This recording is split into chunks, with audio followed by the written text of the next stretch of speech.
It is night number 2 here in Rockford, Illinois, as the Woodchucks are looking to go for a sweep of the Rockford Rivets. Back for the second time here at Rockford Rivets Stadium in north central Illinois. Hello everyone, welcome to the Woodchucks Baseball Network. Will Charlton with you here tonight as the Woodchucks coming off the 7-4 win of the Rivets last night.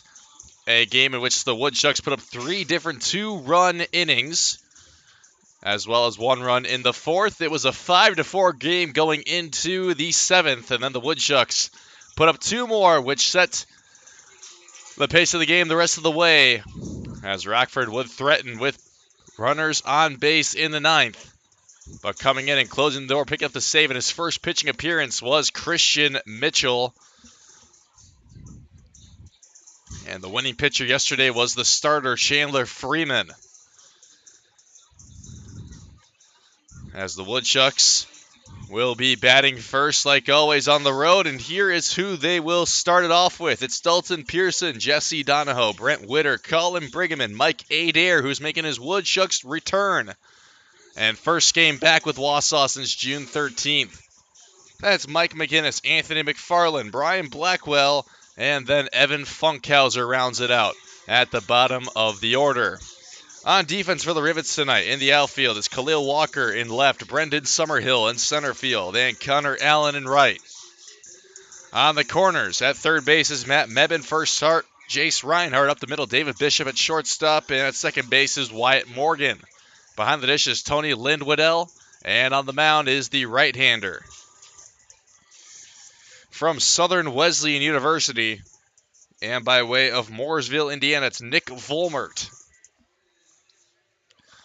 Volmert's coming in for the 15th time overall and starting only for the second time. Comes in with an ERA of 3.11, a walks and hits per innings pitch rate of 1.41, and a opposing batting average of 255. He has a 3-0 record, 2 saves, 37 2/3 innings of work underneath his belt. That's allowed 35 hits, 15 runs, 13 earned. Has struck out 41, only walked 18. And now it's a righty-righty matchup between Volmert and Dalton Pearson, the Georgia State Panthers, soon to be Cincinnati Bearcat, transferring from Georgia State to Cincinnati. Takes first pitch, ball 1 from Volmert. As Volmert misses inside once again.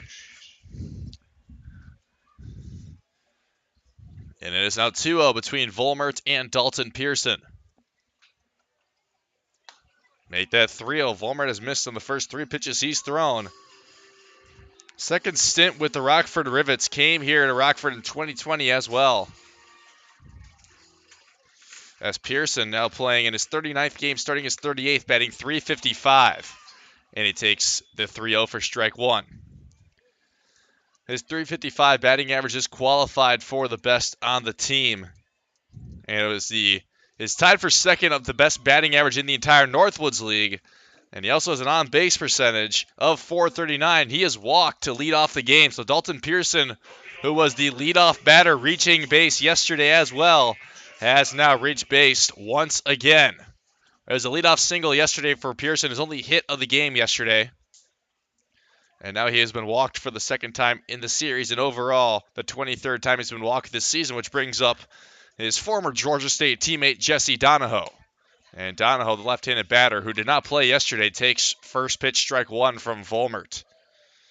And Volmert made an appearance last Saturday against the Battle Creek Battlejacks in the 3-1 win. Pearson is off to second, and he is safe. Stolen base for Dalton Pearson. Make that the 17th of the season. And the Woodchucks already have a batter or a runner in scoring position. Jesse Donahoe, who is the other member of the 50-hit club on the Woodchucks and in general in the Northwoods League.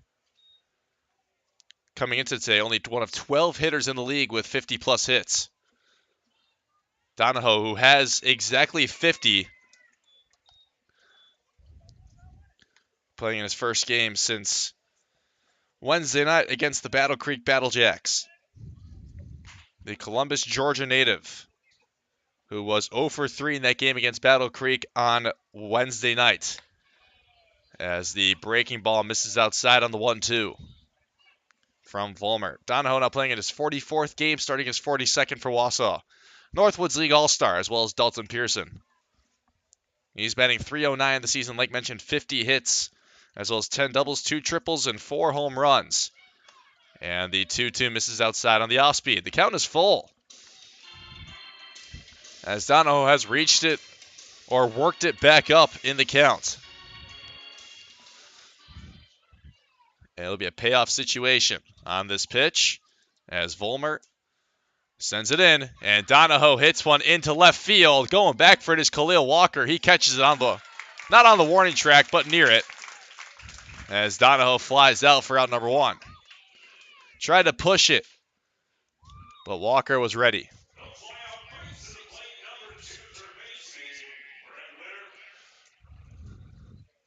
So now it'll be the Evansville A's from Sheboygan, Wisconsin, Brent Witter, who's playing in his 34th game, starting his 33rd for the Woodchucks. And he's batting .302 on the season with 38 hits. As the first pitch changeup in there for strike 1 from Volmert. The 6'6", 220 right-hander from Lake in the Hills, Illinois. And Witter swings through the fastball on 0-1. It's now 0-2.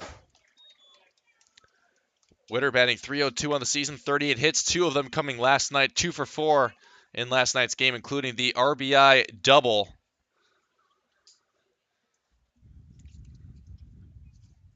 That came in the 4th inning.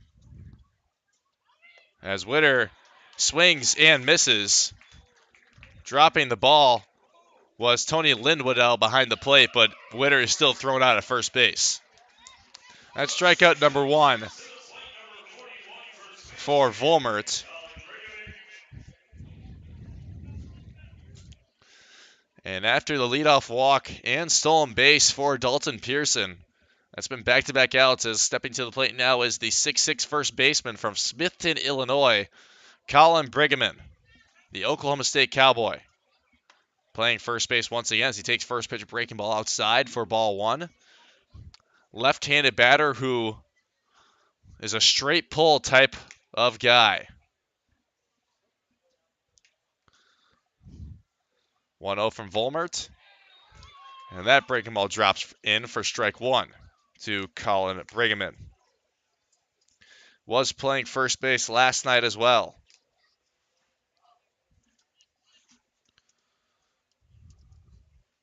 And he hit a double in last night's game, his 12th of the season, as he swings through the 1-1.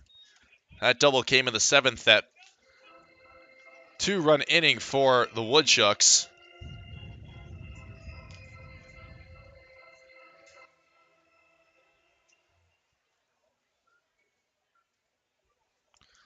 His RBI double scored Brent Witter, who hit a who scored Brent Witter from first base. That double went off the wall in right center. It was crushed, just nearly missed a home run on that ball. As Volmert 2-2. And Brigham takes the off-speed outside.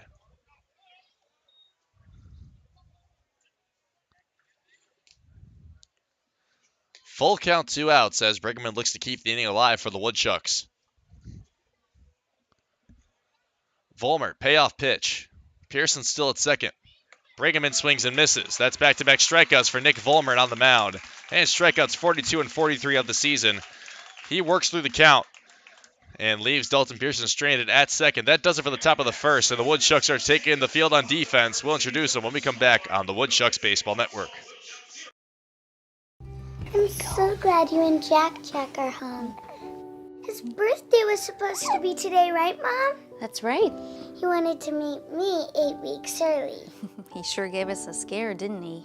Yeah, but he's so perfect. It's just you and me, Jack. Can I take him to show and tell? We'll see.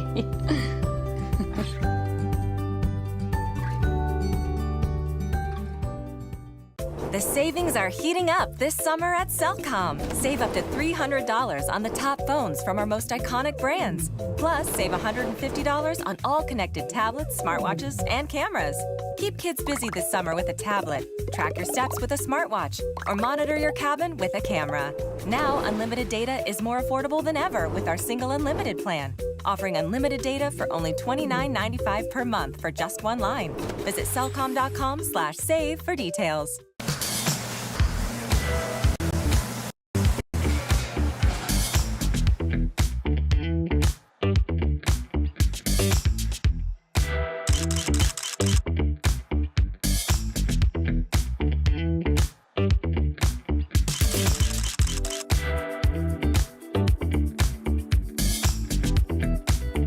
Don't miss out on any of the great food at Athletic Park. For tickets, call 715-845-5055.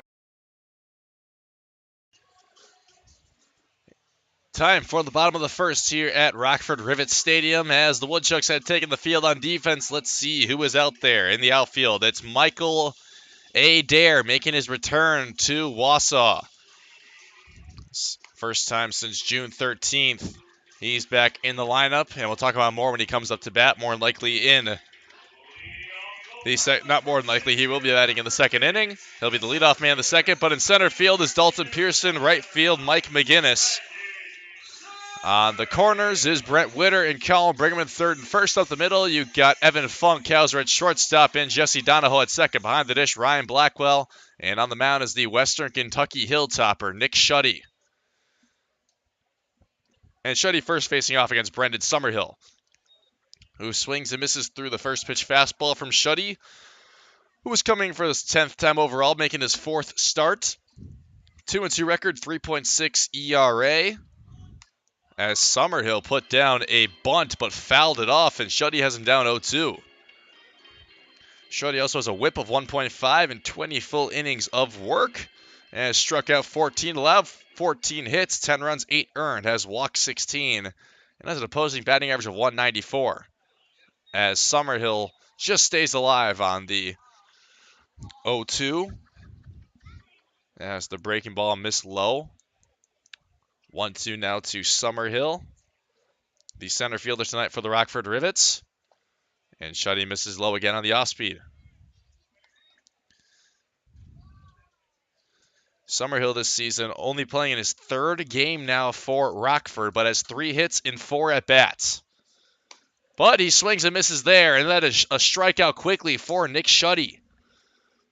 Summerhill is down on strikes as Shuddy picks up his 15th strikeout of the season. And that brings up the TCU Horned Frog, David Bishop. David Bishop.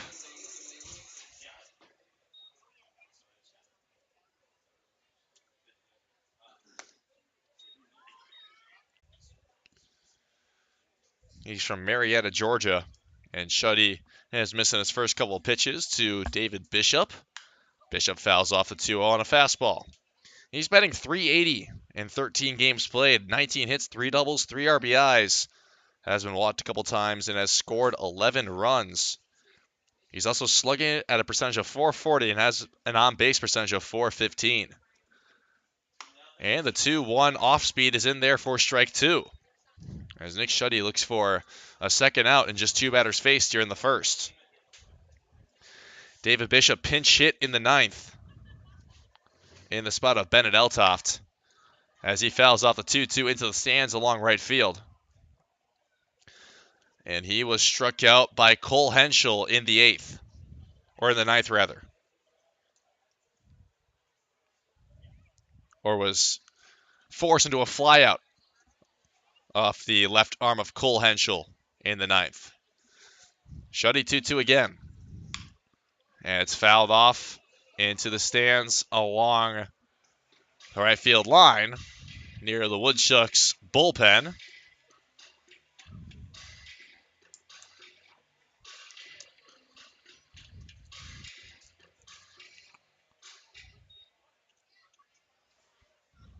So now Shuddy 2-2 for a third time. And Bishop takes it low. 19 hits through 50 at-bats so far for Bishop. As Shuddy, the payoff pitch, is swung at, and it'll go into center field. That is a single for David Bishop, and he's off to second. This going to be a close play as Funkhauser is not going to lay the tag down. Pearson fumbled the ball a little bit in center field, and making the trek quick enough to second to avoid the tag is Bishop. So just like that, it's a single turned into Bishop being at second base. As that brings up the man who Bishop pinch hit for last night, it's Bennett Eltoft. Southern Illinois University in Carbondale, Illinois. The Salukis. Left-handed batting Eltoft, he's DHing in this game. Just like he was last night as well. And Shuddy 1-0 drops in for strike one on the curveball.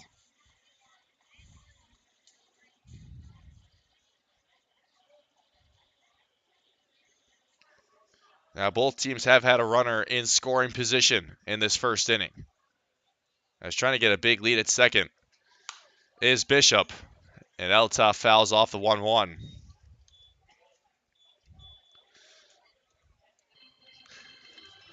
Eltoft, the native of Bolingbrook, Illinois. One of the southwestern suburbs of Chicago. Near the Naperville area.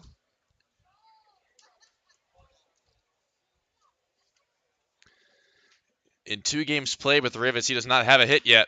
But right as I say that, he gets a hit. And it goes into right field as trying to come home and scoring will be David Bishop. Well, I guess the announcer's jinx is real. His first hit as a Rockford Rivet, and now his 3rd game played as an RBI that puts the Rivets in front 1-0 already.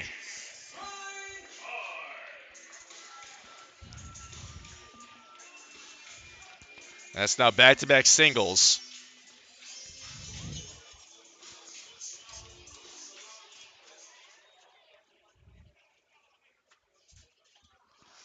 And that brings up Jace Reinhardt. He takes high on it outside on the first pitch fastball from Shuddy.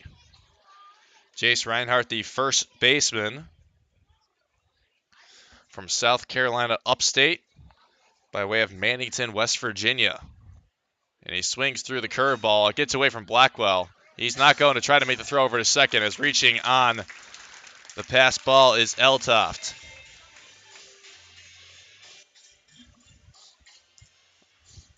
It'll be a 1-1 count to Reinhardt, though. He was catching last night, not playing first base tonight. Reinhardt batting also in the 8 hole, but was 1 for 2 with a double, a reach on fielder's choice, and 2 walks. And now he has a runner in scoring position already in Eltoft. 2-1 from Shuddy. It's high for ball 3.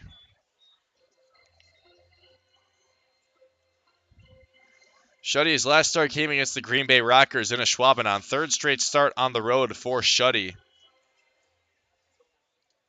He went 4 full against Green Bay, only allowing 1 hit, 1 run. Walked 3 and struck out 4 in 17 batters faced in 4 full innings of work. But the start before that was a rough one for Shuddy. He only went 1 full inning, going over that 35 pitch count limit, as he allowed 3 hits, 3 runs all earned, and walked 3 in 9 batters faced against Fond du Lac. Back on the doubleheader game 1 a couple Wednesdays ago now. And the payoff pitch to Reinhardt is fouled off.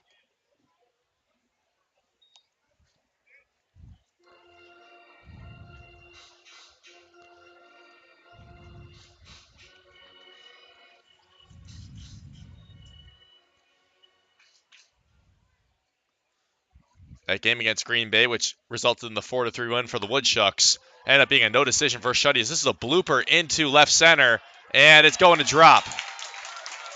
Eltoff's not going to try to come home, but advancing to second on the throw is going to be Reinhardt, and that is a single, a third straight allowed by Shuddy. And he's already allowed more hits than he allowed all of last outing. To the Green Bay Rockers. Shuddy already 3 hits allowed now. 3 straight singles by Bishop, Eltoft, and Reinhardt. As Ross Davis, the pitching coach, is heading out there to talk it over with Shuddy. Brock Moss was hoping for minimum 4 innings out of Shuddy.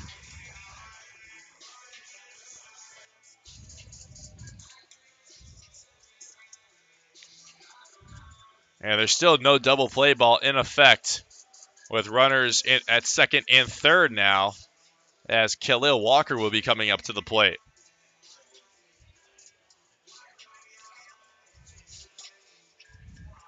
That was also only the 8th hit for Jace Reinhardt there.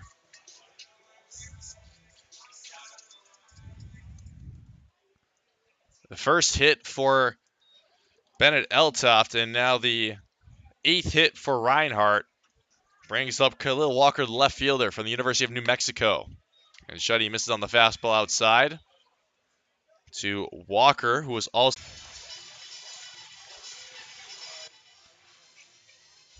4 straight hits allowed after the Summerhill.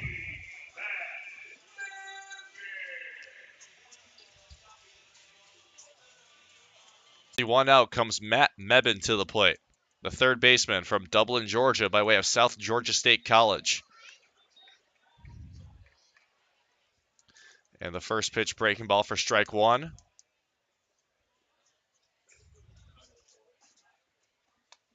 Mebin swings through it. Or the first was a ball, rather. 1-1 count now between Shuddy and Mebin.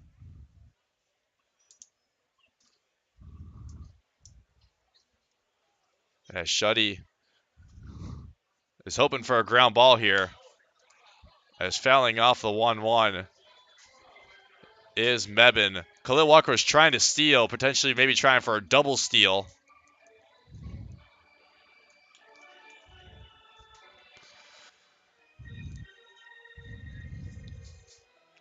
Mebin on the season, batting .243 in 48 games played. 43 hits, 9 doubles, 2 home runs, 36 RBIs, and was 0 for 2 last night with 3 walks. As Shuddy checks over to Walker at first base with Colin Brigham.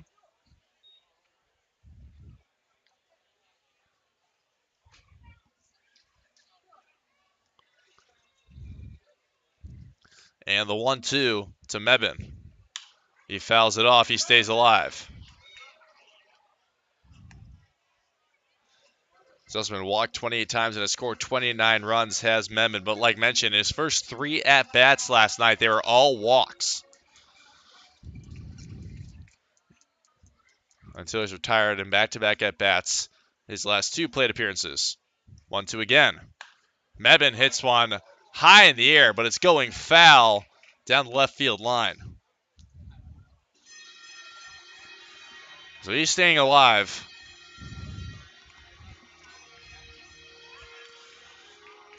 And as I imagine, Shuddy's pitch count is probably inching closer and closer to the 35 mark. He's already thrown a lot, it feels like, in this inning.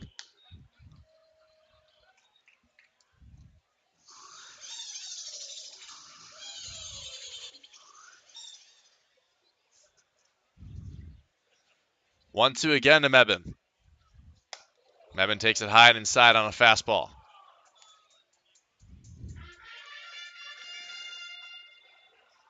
Two with Rockford already up 2-0. They're the team who strikes first tonight. It was the Woodchucks last night. Walker's off to second. Blackwell's going to try the throw in, and it gets away from Donahoe, who's covering the bag. Easily coming home is Jace Reinhardt. It's 3-0 Rockford. A stolen base for Walker and an error scores Jace Reinhardt.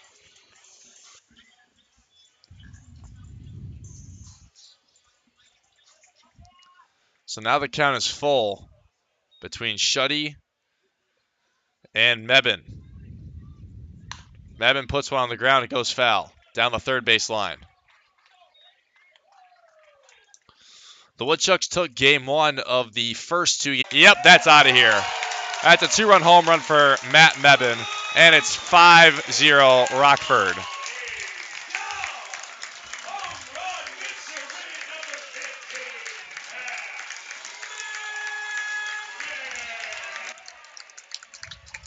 The fifth hit of the inning is a home run. That's a 5 spot for the Rivets.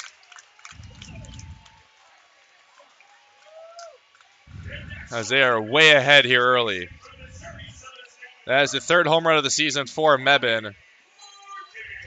And RBIs, number 37 and 38. Overall, his 44th hit. That's his first hit of the series. There's still only one out on the board.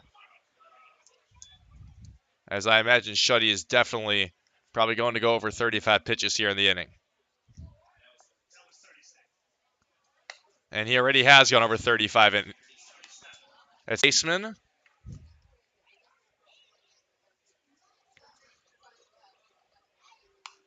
From Missouri Southern State University, fouls off the 1-2, stays alive. This was something that Brock Moss was worried about. This is now the second time in the last 3 outings for Shuddy that he is going to have to go out after the first inning of work, but he picks up a second strikeout as swinging through it is Wyatt Morgan. So his 2 outs he's picked up so far in the inning have been strikeouts.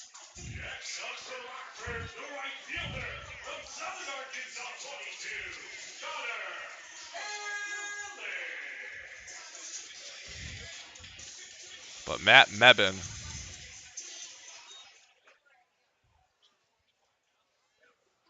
hits the 2-run home run. And Shuddy gives up 5 runs instead of that outing against Fond du Lac where he gave up 3 in the 6-1 loss for the Woodchucks. As Shuddy throws an elevated fastball on the 1-0 to Connor Allen, the right fielder. The Southern Arkansas University product ball once again. And the count is 1-2.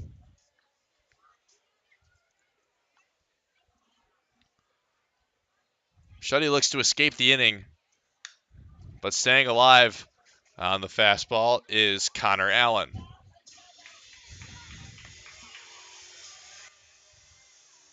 Warming up for the Woodchucks 0-1, as the Woodchucks will be back up to bat for the second when we come back on the Woodchucks Baseball Network.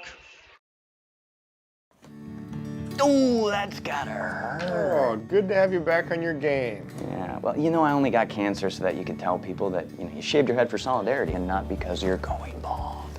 Right. And I got a minivan to make your little moped look cool. Okay. Well, couldn't have gotten through without you. Love you, bro. I'm glad you're sticking around. Oh, that means so much coming from Mom and Dad's second favorite. Whatever. Over 600,000 Americans are projected to die of cancer this year. 250,000 will likely battle muscular dystrophy. 5,000 may be diagnosed with ALS. But one person can become the difference. All it takes is you to help researchers improve the health of Wisconsinites by participating in the All of Us research program. Join today to feel the power of one.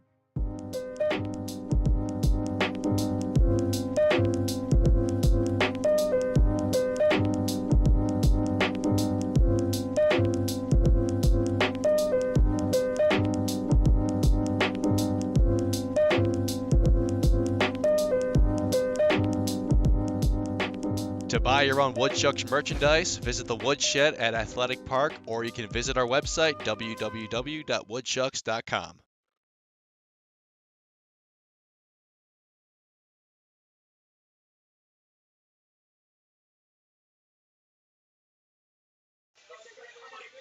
Welcome back to Rockford Rivets Stadium, as it's Rockford already up front 5-0 after the first, and the Woodchucks already in a big hole. But thankfully, the game is still young. It's only the second inning. There's still a lot of baseball left to be played here on this Friday night in Rockford, Illinois. But Nick Vollmer out there for inning number 2 of work, facing off against the returning Woodchuck from earlier this summer, Mike Adair, the Dayton Flyer,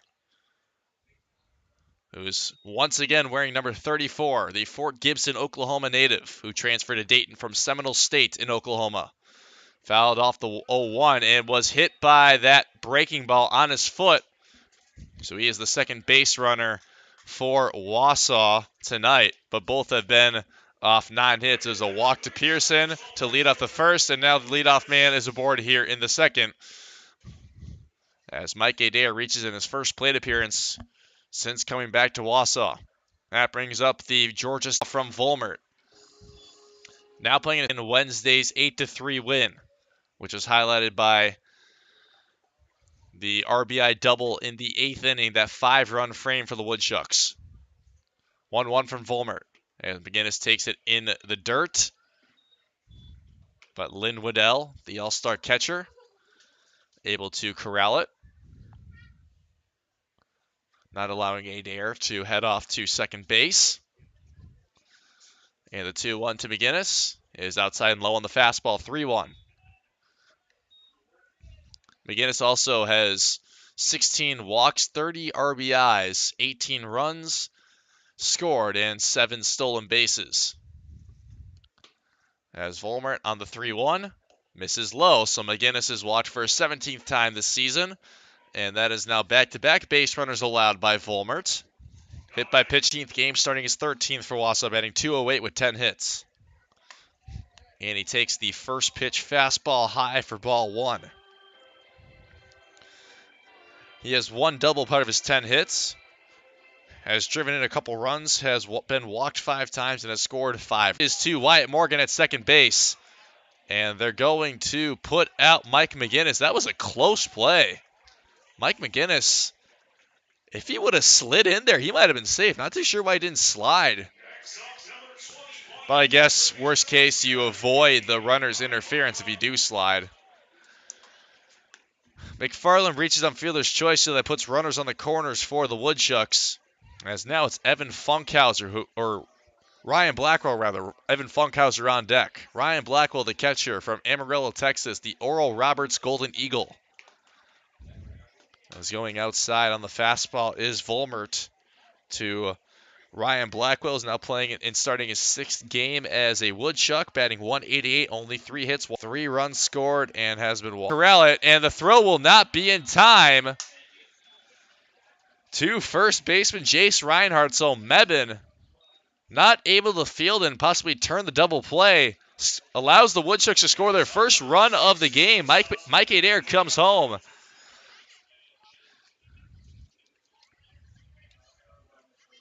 As now at second base is McFarland. Reaching on the fielder's choice is Blackwell. That is an error. That now puts McFarland at second.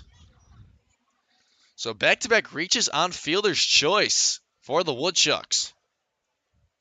As now it's Evan Funkhauser. This one is on the ground to Mebane, who's going to step on the third base bag and make the throw in time to Reinhardt at first base.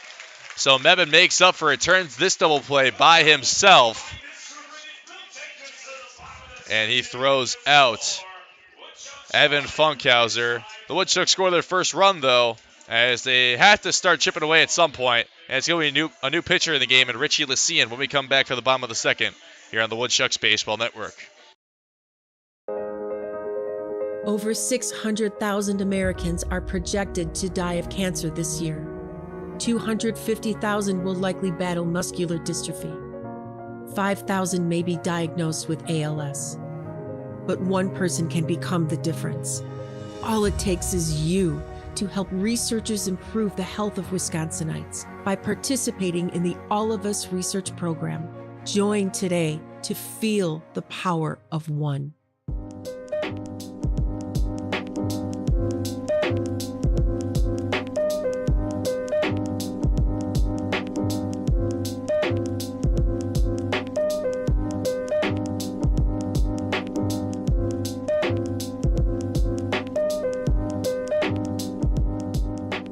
To buy your own Woodchucks merchandise, visit the Woodshed at Athletic Park, or you can visit our website, www.woodchucks.com.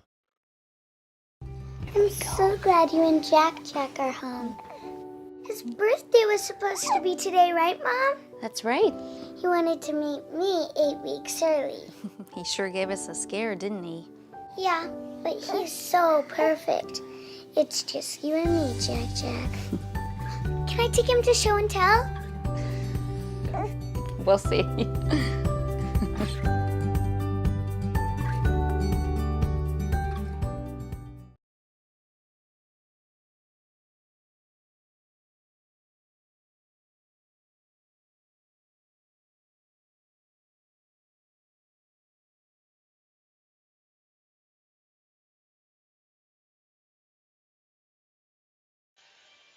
Nick Shuddy has to come out of the game after reaching the over 35 pitch count limit in the first.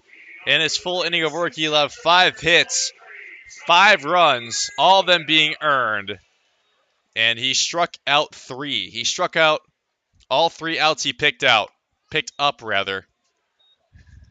As now coming into the game for inning number 2 here is Richie Lycian, the right-hander from Lawrence University in Wisconsin by way of Mokina, Illinois.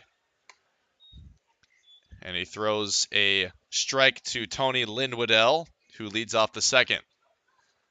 It's a 1-1 between Lycian and Lindwoodell. And the off-speed pitch misses high. Lycian coming in for the 5th time as a Woodchuck, 1-1 record, the win being against Lakeshore a week ago tonight, and the 4-3 walk-off the Woodchucks had against the Chinooks as Lindwoodell swings through the 2-1. Lycian does a 24 flat ERA, a 4.33 walks and hits per innings pitched rate. Has gone 2 1/3, struck out 4, allowed 10 hits, 8 runs all earned, has walked 3, and has an opposing batting average of .588. He came in last, though, against Green Bay on Sunday and blew the save. He came in to the 9th when the Woodchucks were up 10-9 and gave up 2 runs to Green Bay to lose the game as he strikes out Tony Lindwoodell. So all 4 outs for the Woodchucks have been off strikeouts, but they're losing 5-1.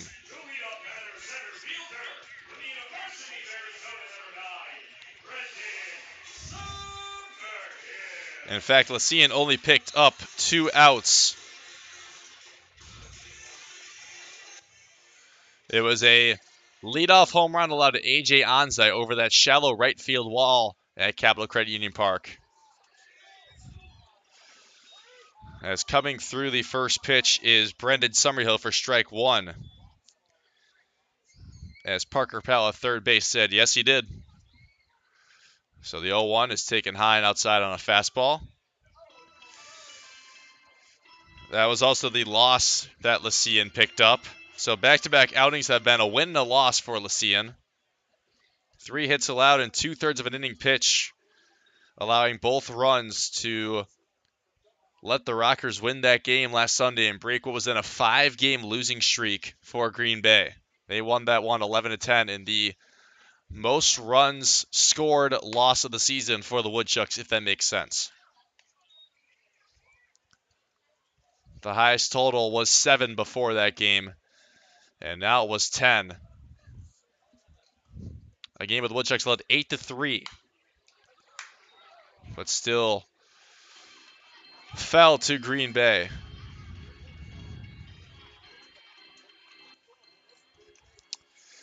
As Lycian, it's a full count between himself and Brendan Summerhill, who was the first out, picked up by Nick Shuddy on strikeout.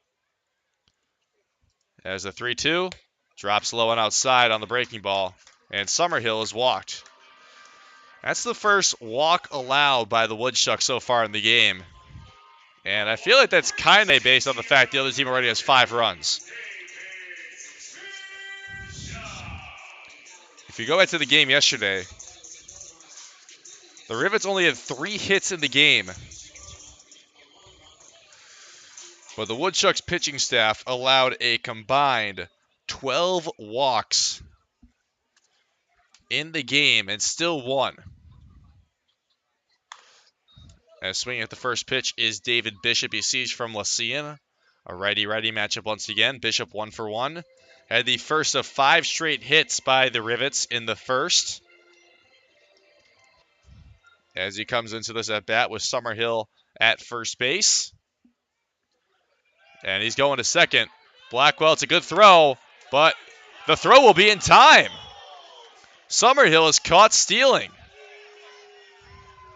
Parker Powell saw the tag get down before Summerhill slid in, and that is out number 2.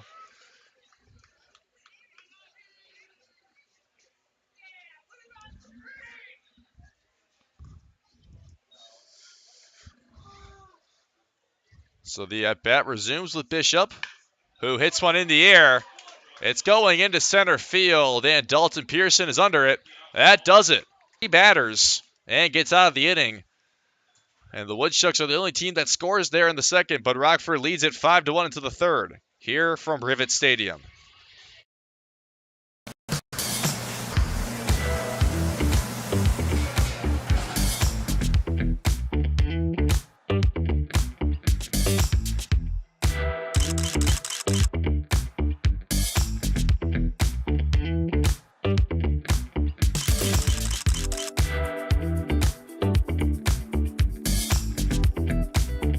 Don't miss out on any of the great food at Athletic Park. For tickets, call 715-845-5055.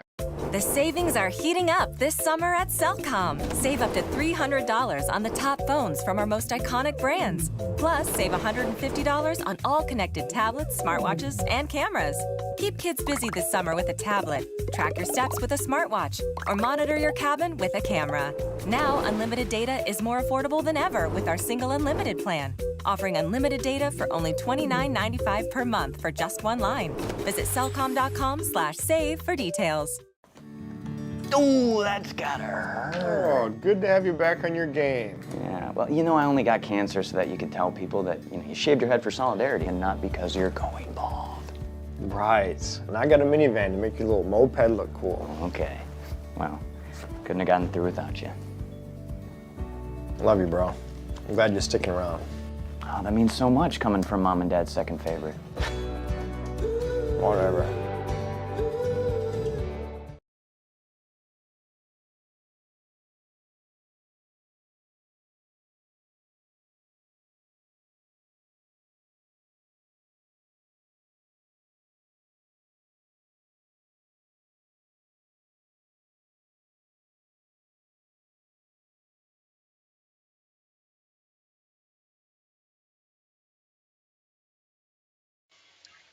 Woodchucks are at the top of the order here to start off the third inning. It's Dalton Pearson, who is still without a record at bat. He was walked in his first time up against Nick Volmert.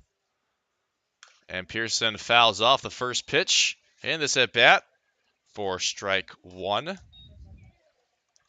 Pearson got to second base with no outs, but then was left stranded there as going down 1-2-3 was Donahoe, Witter, and Brigham in the first. And Volmert struck out both Witter and Brigham, and now Pearson is down 0-2. The Rivets wearing their Friday alternates, the camouflage jerseys with the red lettering, and the Woodchucks in their road grays with blue sleeves for the second straight night. As Pearson hits one, and it's lined into the glove of David Bishop at shortstop. It was a really soft hit ball, but just couldn't bloop enough over the head of Bishop. It went into his glove, and Pearson is retired for the first time, as that brings up Jesse Donahoe once again. Donahoe is now 0 for 4 in his last 4 plate appearances.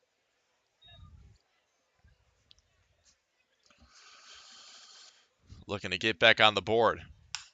And he puts one into shallow right center, and he'll be on with a single. So he does do exactly what I just said. He gets back on the board. That's hit number 51 for Jesse Donahoe this season. And the Woodchucks have their first hit of the game. They already scored a run, but did not have a hit yet. That is the first hit for the Woodchucks, who at this point in the game yesterday already had 3 hits as Witter fouls off the first pitch he sees down the third base line.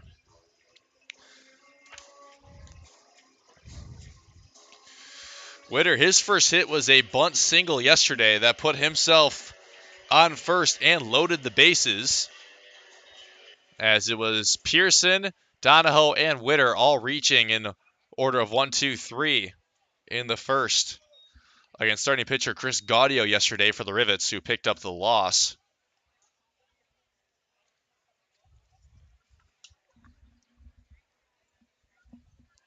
As Witter grounds one down the third base line, but it goes foul.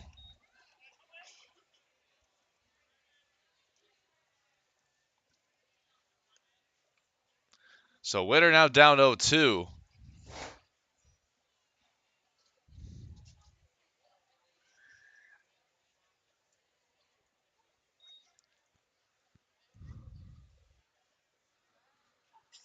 As he looks to keep the inning alive with some offense, but takes the outside breaking ball from Volmert. Witter flew out to left in his first at-bat, or struck out in his first at-bat, rather. Donahoe flew out to left in his first at-bat. 1-2 from Volmert. Witter rips it down the third base line again. That one much more well hit, I guess you would say.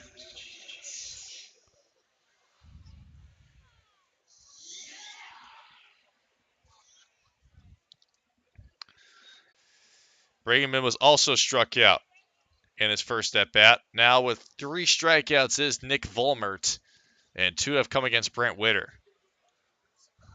First pitch to Brigham, drops in on the curveball for strike 1.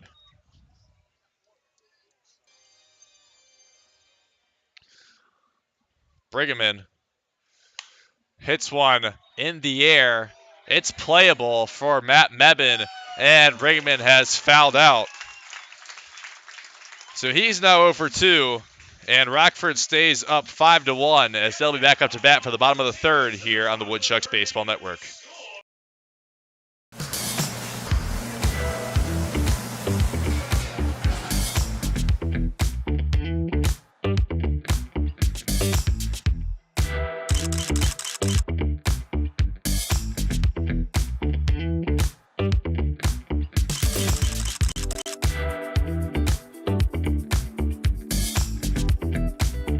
Don't miss out on any of the great food at Athletic Park. For tickets, call 715-845-5055. The savings are heating up this summer at Cellcom. Save up to $300 on the top phones from our most iconic brands. Plus, save $150 on all connected tablets, smartwatches, and cameras. Keep kids busy this summer with a tablet, track your steps with a smartwatch, or monitor your cabin with a camera. Now, unlimited data is more affordable than ever with our single unlimited plan, offering unlimited data for only $29.95 per month for just one line. Visit cellcom.com/save for details. Ooh, that's gotta hurt. Oh, good to have you back on your game. Yeah, well, I only got cancer so that you could tell people that, you shaved your head for solidarity and not because you're going bald. Right. And I got a minivan to make your little moped look cool. Okay. Well, couldn't have gotten through without you. Love you, bro. I'm glad you're sticking around. Oh, that means so much coming from Mom and Dad's second favorite. Whatever.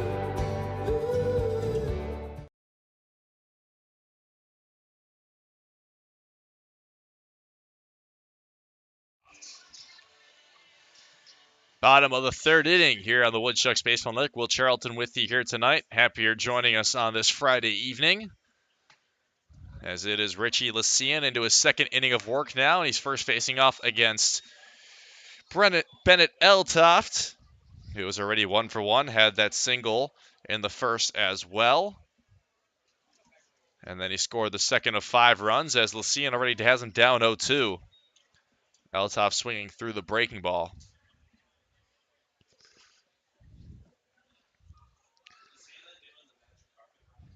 As Lycian, a pitcher who did not pitch this past year in college, redshirted this past season at Lawrence, misses inside on the off-speed.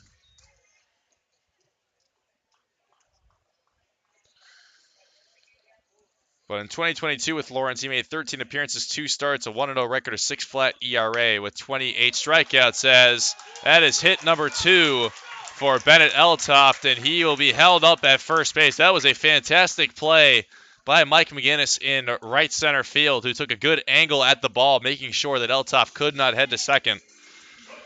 But now Eltoft is 2 for 2, his first 2 hits this summer as a Rockford Rivet.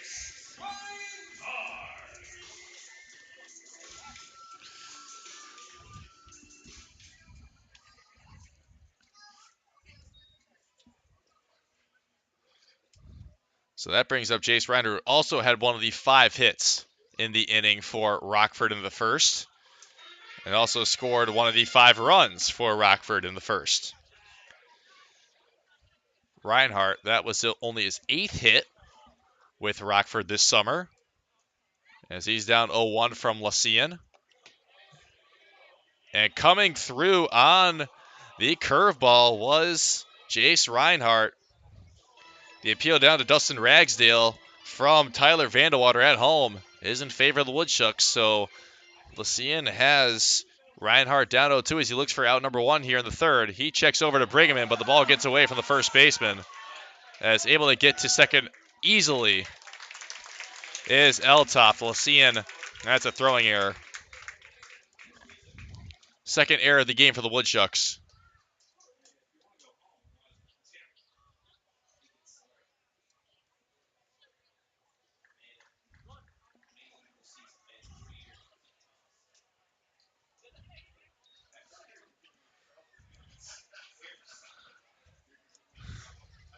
As now Lycian 1-2, as fouling it off is Reinhardt. He stays alive.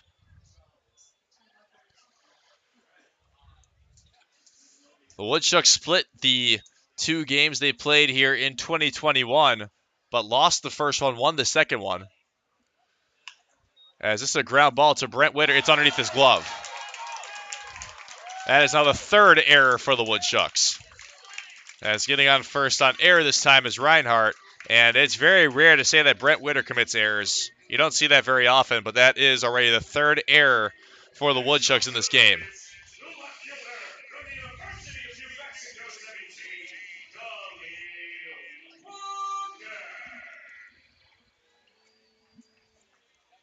So now runners around the corners with no outs.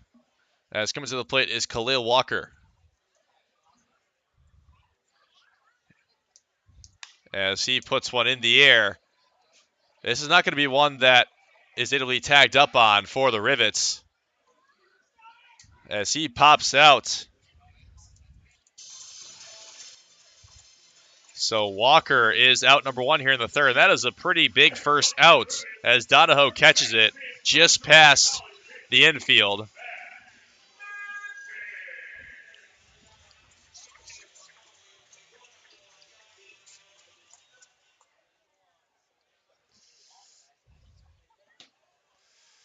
So now with 1 out comes Matt Mebin for the second time. He hit the home run, his 3rd of the season in his first at-bat. The only extra base hit of the game so far to this point. There was 4 singles, then that home run by Mebin before Shuddy would pick up 2 strikeouts after it. As the 0-1 from Lycian misses high and outside. He's got a chance with a ground ball to get out of this inning scotch-free.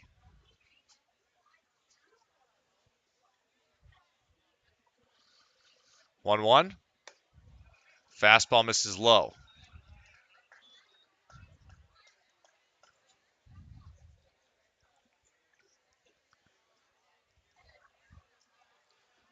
Mebin, who was 0 for 2 last night, first hit in the series. As Ryan Blackwell makes a fantastic stop of a pitch that definitely could have ended up being wild by Lycian. And the count is now 3-1 to Mebin, who is 1 ball away from his 4th walk already in this series.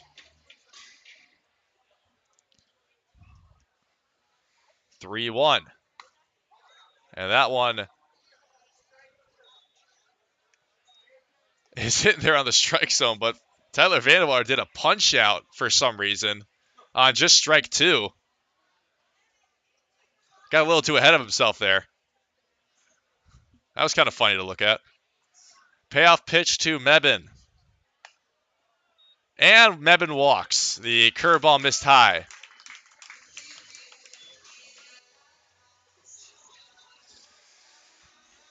Bases are now loaded here in the third as Rockford is looking for more than just 5.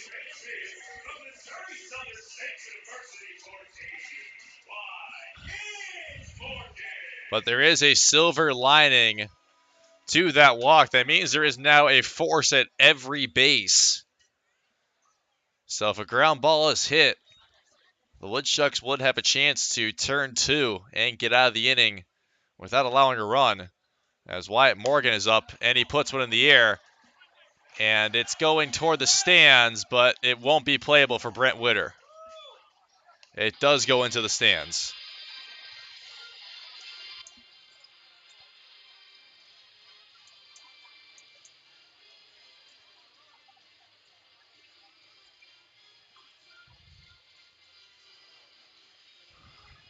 Oh, 1 to Wyatt Morgan as Lucien is looking for a ground ball here. He fouls off the 0-1. That could have been a ball that ended up being a ground ball, the way it was swung at and hit. But instead, it's just strike 2 as Lucien looks for out number 2 here in the bottom of the third. This is a ground ball. It's to Jesse Donahoe. It's softly hit, so there's only going to be one play made. It died in the tall grass of the infield. And that does drive in a run. It's now 6-1 Rockford. RBI ground ball hit by Wyatt Morgan.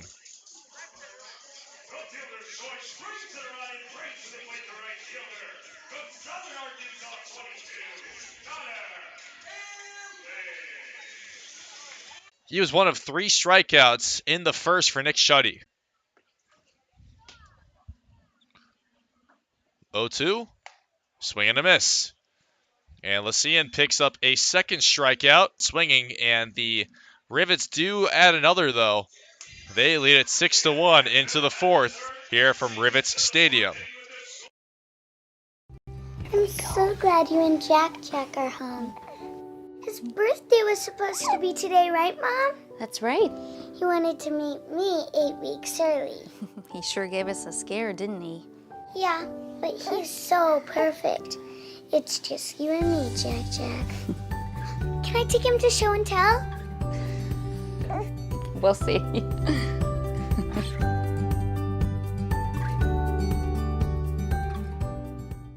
The savings are heating up this summer at Cellcom. Save up to $300 on the top phones from our most iconic brands. Plus, save $150 on all connected tablets, smartwatches, and cameras. Keep kids busy this summer with a tablet, track your steps with a smartwatch, or monitor your cabin with a camera. Now, unlimited data is more affordable than ever with our single unlimited plan. Offering unlimited data for only $29.95 per month for just one line. Visit cellcom.com/save for details.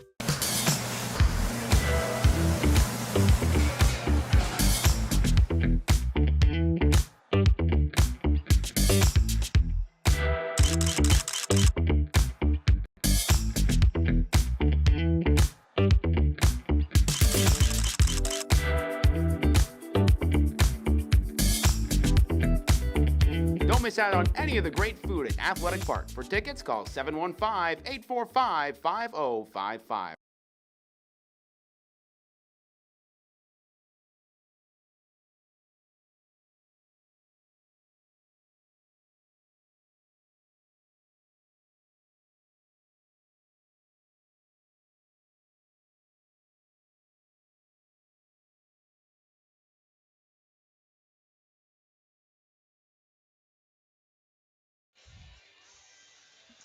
Rockford makes it a 6-1 game with an RBI ground ball hit by Wyatt Morgan that scored. Bennett Eltoft from third base, but the Rivets leave 2 stranded, and it's Mike Adair leading off the inning for Wausau. He fouls off the first pitch he sees in the second at-bat against Volmert, who is now into his 4th inning of work. I have to imagine that is to the joy of field manager Vinny Tornicasa for the Rivets, who's now in his second season with the team as manager. 1-1 to Mike Adair, who was hit by a pitch in his first at-bat. Fulmert hits the lower half of the strike zone for strike 2.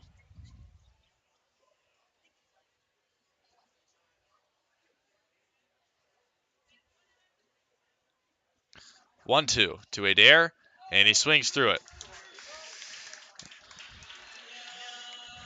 That is the 4th strikeout now for Nick Volmert.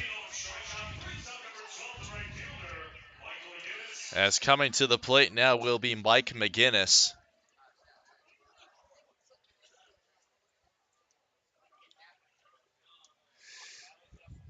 McGinnis was walked in his first at-bat, as he's looking to extend a 7-game hit streak. This is a ground ball, and it's into the glove of David Bishop at shortstop, and McGinnis is thrown out at first base. That is 2 up, 2 down here quickly in the 4th, as Volmert is looking to make quick work of the Woodchucks here in the 4th and keep Wausau at only 1 run. As it's going to be Anthony McFarland coming up for the second time now. He's 0 for 1 with a reach on fielder's choice.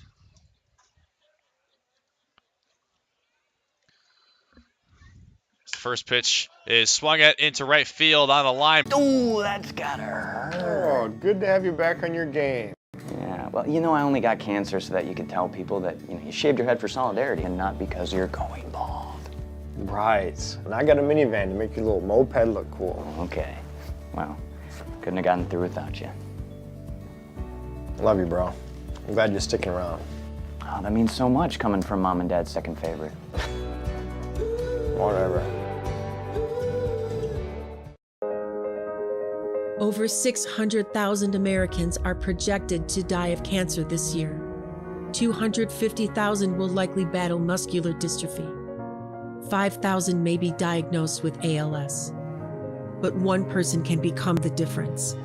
All it takes is you to help researchers improve the health of Wisconsinites by participating in the All of Us research program. Join today to feel the power of one.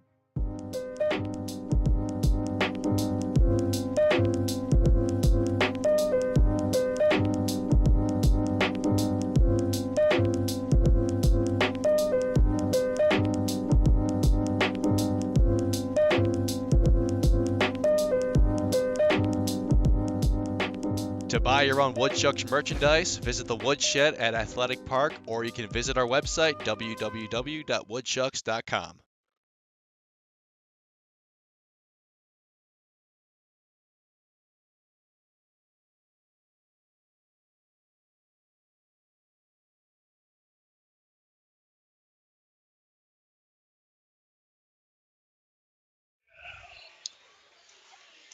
Time for the bottom of the 4th as Richie Lucia now into his 3rd inning of work.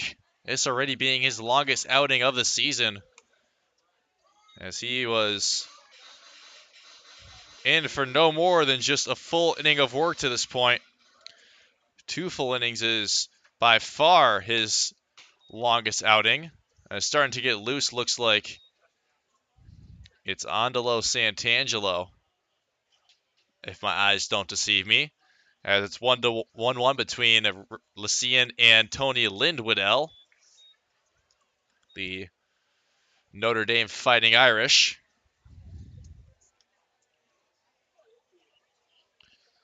From St. Louis, Missouri. Lycian 1-2, it's in the dirt on the breaking ball.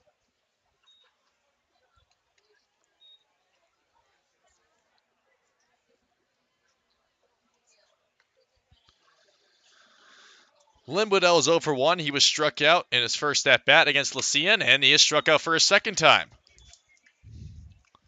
Lycian now has 3 strikeouts and only had 4 coming into this outing this season alone. Lindwoodell was the first batter that Lyceum faced off against and has put him down swinging back-to-back times.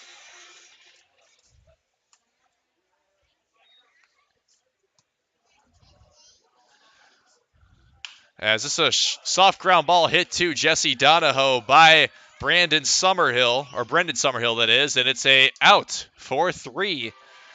As Lyceum is 1 out away from going 1-2-3 here in the 4th.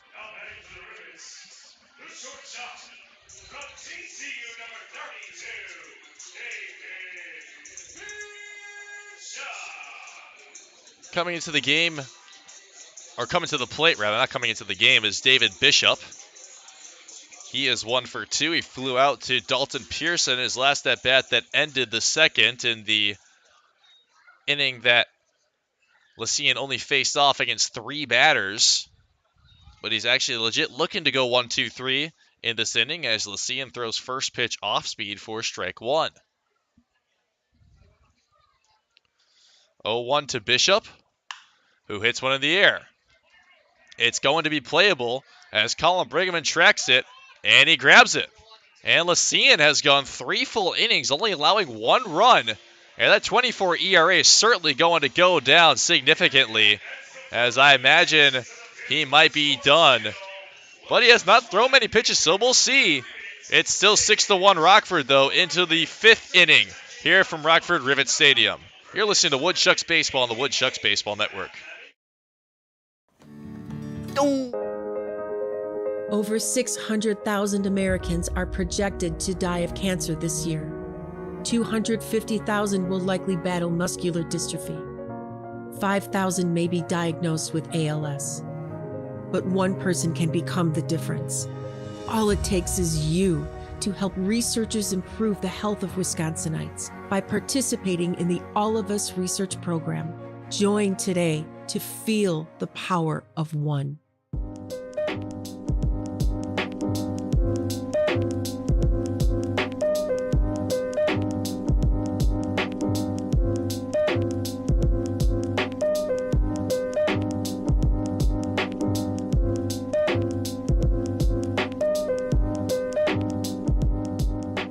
To buy your own Woodchucks merchandise, visit the Woodshed at Athletic Park, or you can visit our website, www.woodchucks.com.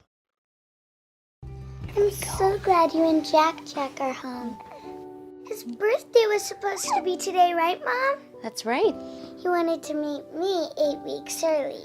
He sure gave us a scare, didn't he? Yeah, but he's so perfect. It's just you and me, Jack. Can I take him to show and tell? We'll see.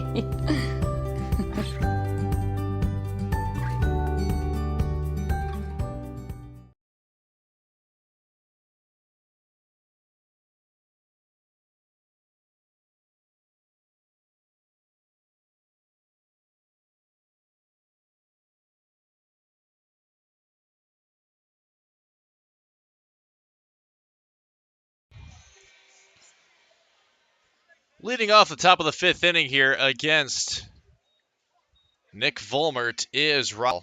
Woodchucks only went 1-2-3 in the 4th. In fact, the 4th inning was very fast. Only 6 batters seen total in the inning. Going 1-2-3 on both sides were Volmert and Lyceum.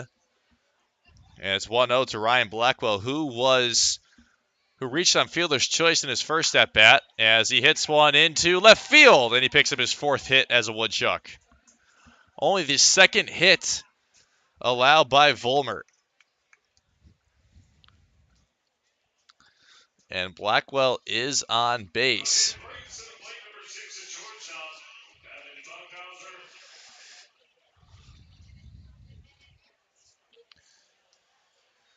Blackwell,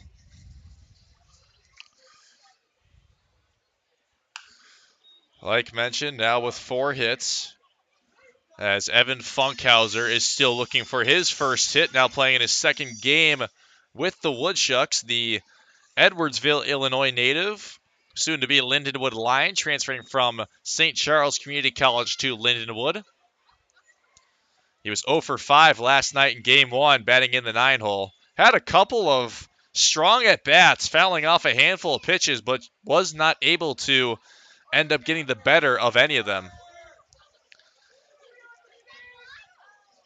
As the 1-1 is fouled off, now 1-2. As we got a parachuter coming over the stadium here. That's interesting. It's kind of cool to see. Just casually flying by Rockford Rivets Stadium here. Getting I want to say a huge lead at first base. Volmer wasn't even paying attention. It was Ryan Blackwell got like all halfway down the base path.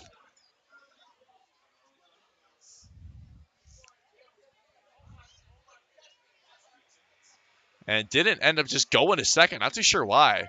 But 1-2. And the fastball just misses outside from Volmer to Funkhauser.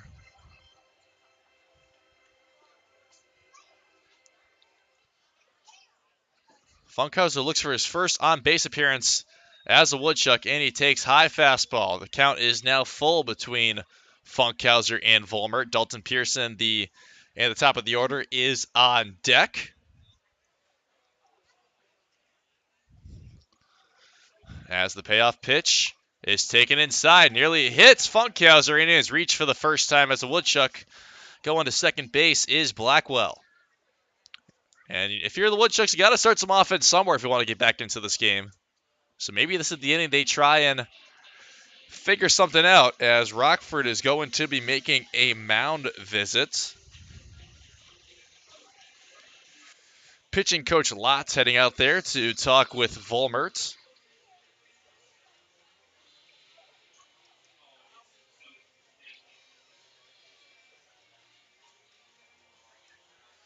Jake Lotz, the pitching coach, who actually played for Rockford in 2020. And this is his first year coaching with the Rivets. Currently an assistant coach at Northern Illinois University. Jake Lotz has retreated to the dugout of the Rivets.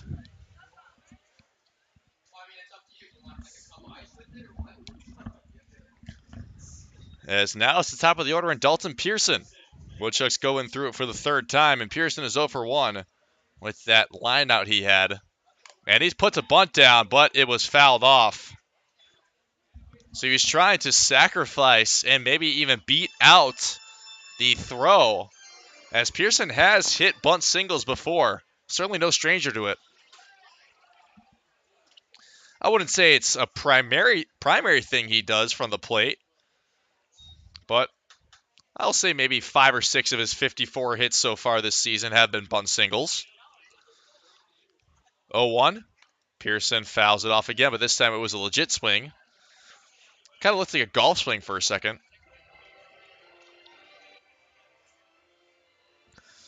As he is now down 0-2 to Volmert.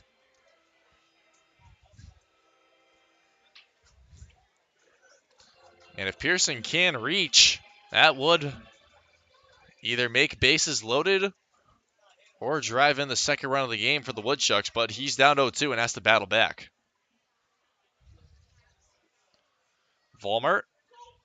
It's a good pitch, but Pearson pulls it, and it goes foul down the left field line.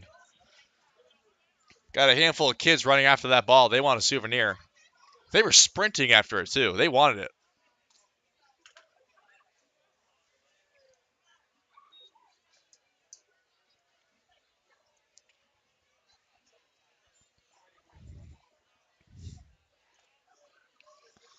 Oh, 2 again. Pearson comes around on the check swing, and that is a strikeout for Volmert. Pearson down swinging as he cannot lay off the breaking ball. And Volmert picks up a 5th strikeout. So now coming up is Jesse Dono, who has one of the 2 hits so far for the Woodchucks. His single in the third was the first hit of the game for Wausau. If he can do that again, it would certainly drive in the second run more than likely with Ryan Blackwell at second base, but he swings through the first pitch for strike 1 on the off speed.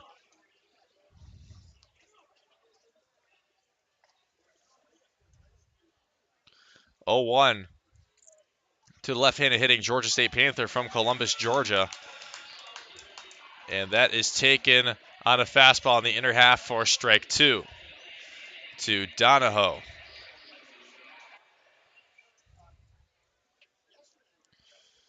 .51 hits now on the season. Came into this game batting .309 as taking the outside fastball is Donahoe. And it's ball 1-1-2 between Vollmer and Jesse. Brent Witter on deck if the inning continues. And Donahoe takes the outside curveball for strike, or ball 2 rather. That was close, but just missed outside.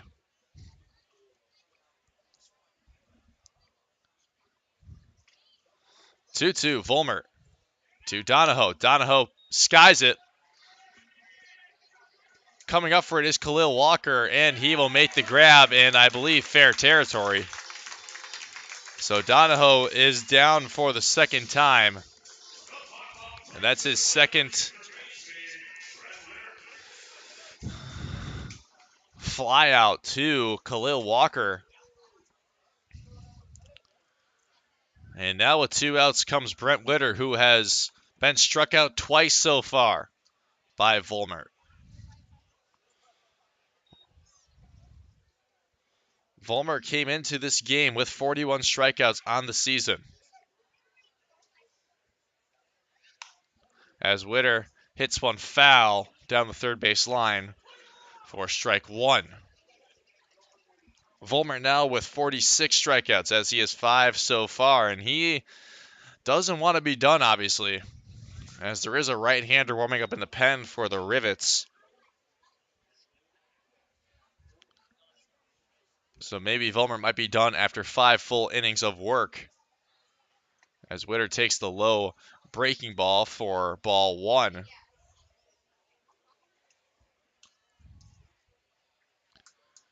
And there isn't a pitcher warming up at the Woodchucks bullpen, so they might stick with Lucien for a little bit.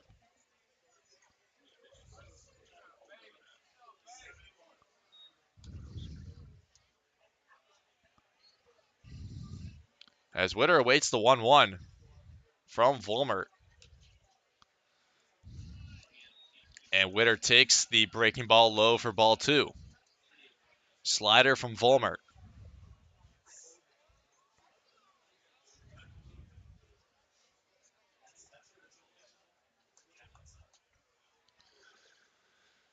(2-1) to the Evansville Ace, who takes it high. It's off 3-1.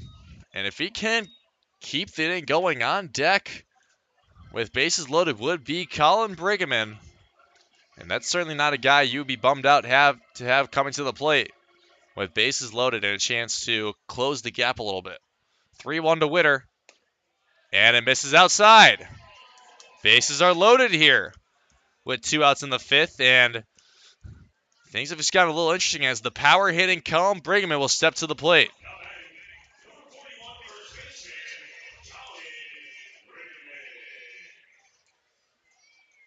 As Brigham, he hit a double yesterday in the 7th, went off the right center wall.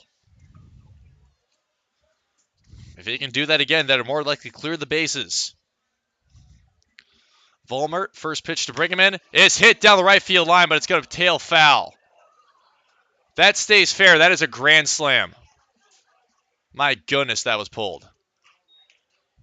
It's 312 down the right field line to the foul pole. And that is a very small wall on right field, at right field. Brigham, the 0-1, is taken low for ball 1.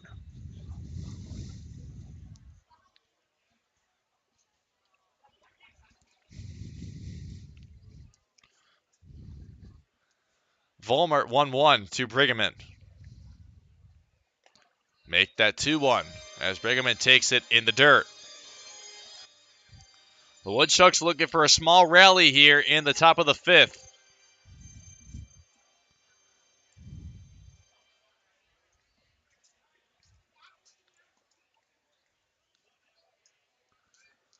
2-1. Brigham, it's grounded. And it goes right to Bishop at shortstop, who will just tag the second base bag by himself. And that is how the inning will end. The Woodchucks leave bases loaded, stranded. And that will do it. Colin Brigham grounds into a fielder's choice. And it's still 6-1. As that was probably one of the better chances the Woodchucks will have to close this gap in this game tonight. Rockford up to bat next here on the Woodchucks Baseball Network.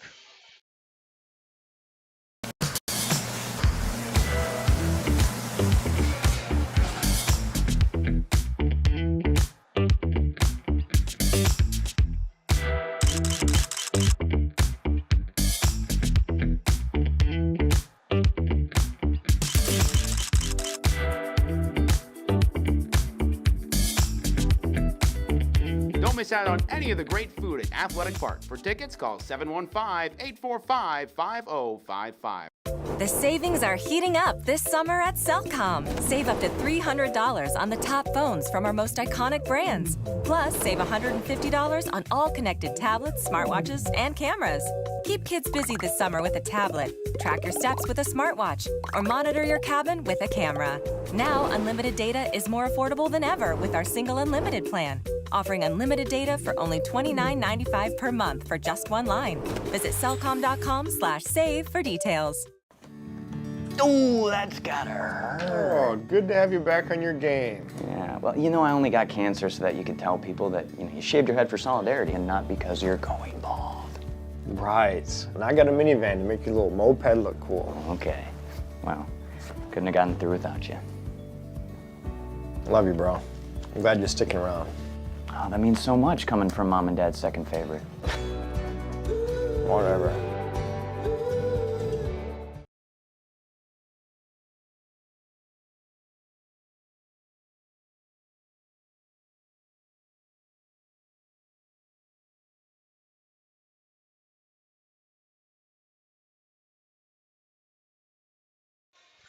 Richie Lycean into a fourth inning of work now. He's already gone 3 full, has only allowed 1 run and 1 hit. And has struck out 3. As he is now facing off against Bennett Eltop for the second time, the only hitter who has a hit against Lycean so far.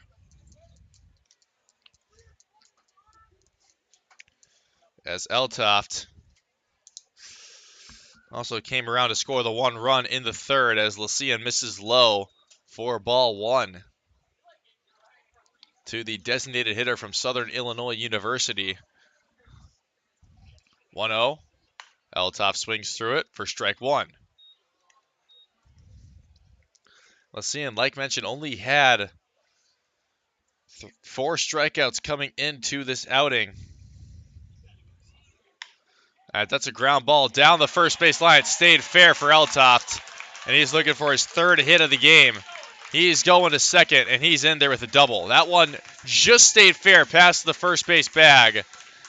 He pulled it just enough, and that is a leadoff double that puts the Rivets in a decent spot to try and add another run here.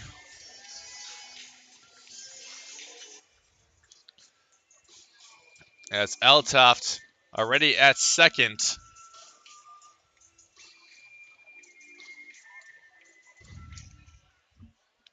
To start off this frame. Lycean only the 2nd hit he's allowed, and that was the 2nd hit to Eltoft. The 2 hits both to the DH for the Rivets tonight, as he's now facing off in a righty-righty matchup against Jace Reinhardt. And Reinhardt reached on air the last time he came to the plate. A ball that was missed by Brent Witter at third base. 1-0. The changeup misses high. Ball 2.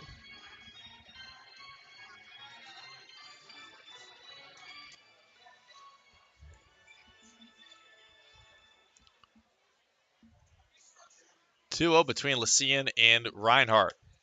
Fastball strike 1. Lycean finds his spot.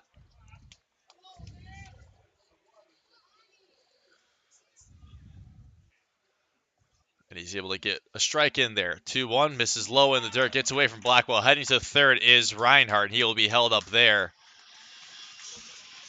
So the Rivets are ready with a runner in scoring position here in the 5th. As the Woodchucks missed a fantastic opportunity to try and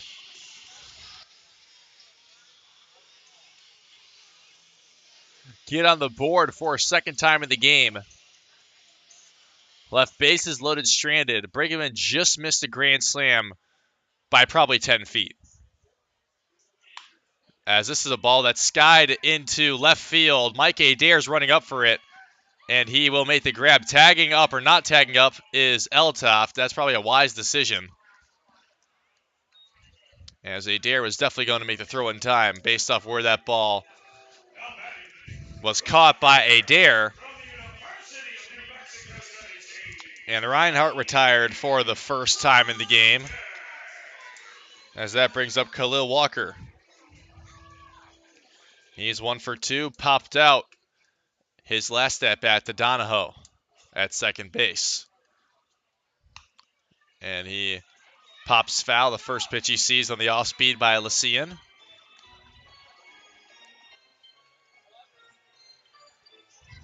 University of New Mexico product from Mansfield, Texas, Khalil Walker.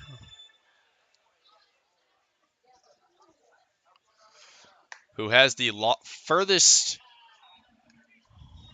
or what the Rivets broadcaster thinks is the furthest home run he thinks he's seen here this season. It went over the right field beer tent, I guess you'd call it, beer stand. It went over that in right field, and he thought it was probably hit about 370, he said.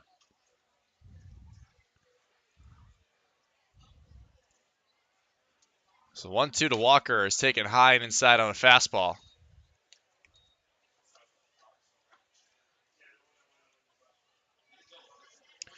Walker now playing his 39th game, came in with 36 hits, now with 37, and one of his 2 home runs was that home run I was talking about this season. 2-2. Lycian goes off speed and misses high.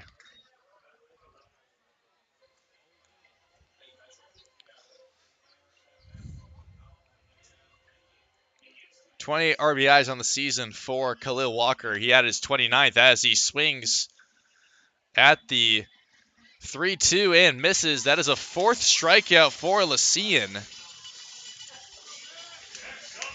as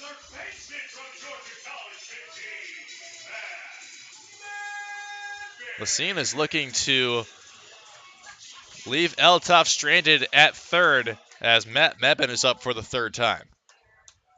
He's 1 for 1 with that home run as he hits this one into right center field, and grabbing it is Dalton Pearson. He ran all the way from center field, tracking that one on a line to make the grab. He lets it fall into his glove, and that is out number 3 here in the 5th. That was a well-hit ball by Mebben, but Dalton Pearson robs him of a gap hit that would have for sure scored Eltoft. Eltoft is stranded at third, and Rockford leads at 6-1 still into the 6th inning here from Rockford Rivets Stadium. You're listening to Woodchucks Baseball on the Woodchucks Baseball Network.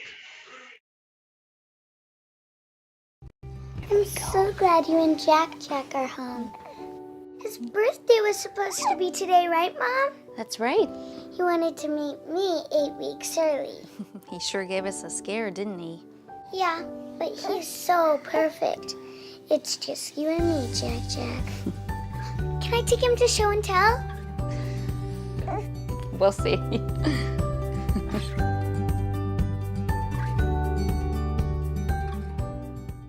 The savings are heating up this summer at Cellcom. Save up to $300 on the top phones from our most iconic brands. Plus, save $150 on all connected tablets, smartwatches, and cameras. Keep kids busy this summer with a tablet. Track your steps with a smartwatch, or monitor your cabin with a camera. Now, unlimited data is more affordable than ever with our single unlimited plan. Offering unlimited data for only $29.95 per month for just one line. Visit cellcom.com/save for details.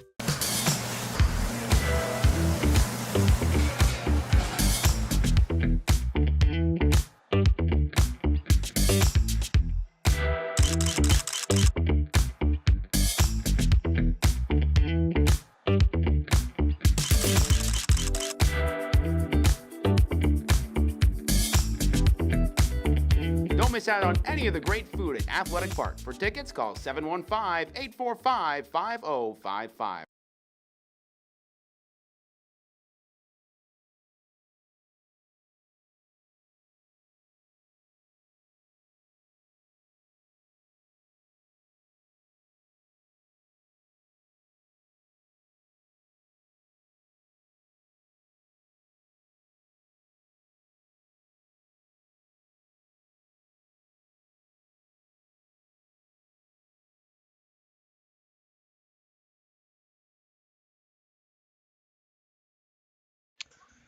Now pitching for Rockford is Jake Hartman Jr. coming in for the 7th time as a Rivet 1-1 record, a 11.37 ERA.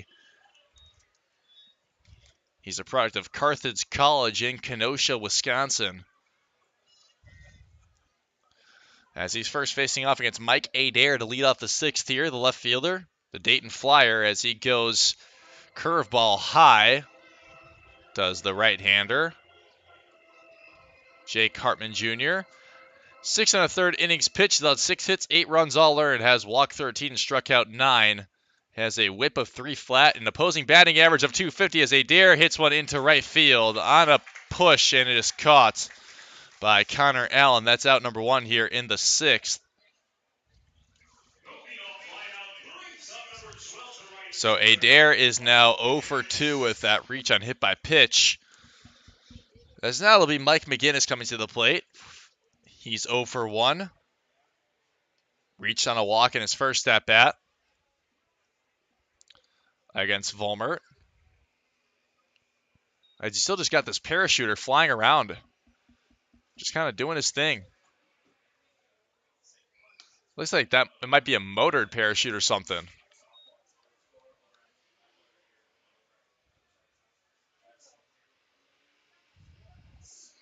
Oh, 1 to McGinnis as he takes the off-speed low for ball 1. Hartman Jr.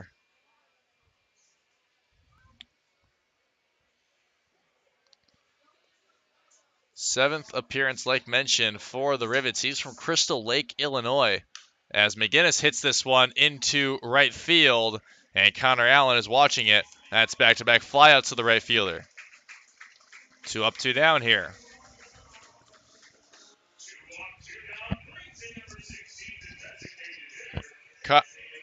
Jake Hartman Jr. came in against Traverse City on July 19th for 2 full innings of work. He also picked up the win against the Pit Spitters. He struck out 2 and only walked 1 in 8 batters faced. No hits allowed, no runs.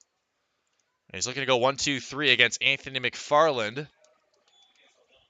who's coming to the plate for the 3rd time. 0 for 2 with a reach on fielder's choice so far for McFarland, the Cal Riverside product.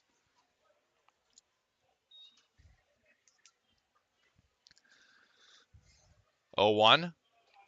And the off-speed is in there for strike 2.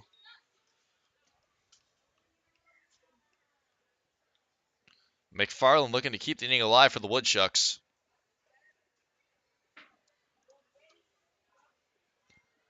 Hartman Jr. makes McFarland swing and miss. That is a 3-pitch strikeout, and he has gone 1-2-3 here in the 6th. That takes us to the bottom of the 6th, where Rockford will look to extend the 6-1 lead here on the Woodchucks Baseball Network.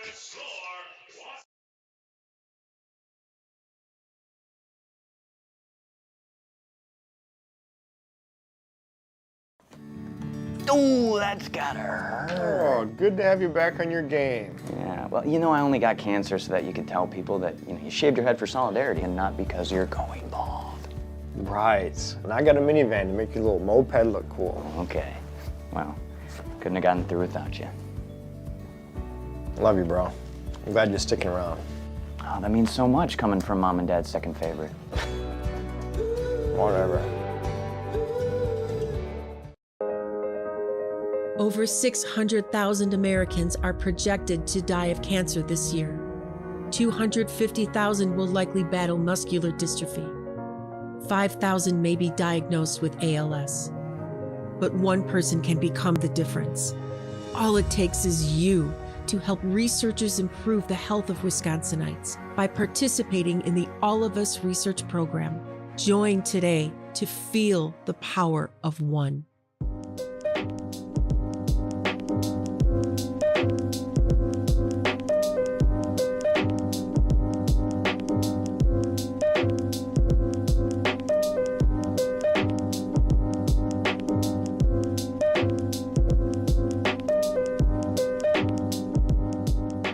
To buy your own Woodchucks merchandise, visit the Woodshed at Athletic Park, or you can visit our website, www.woodchucks.com.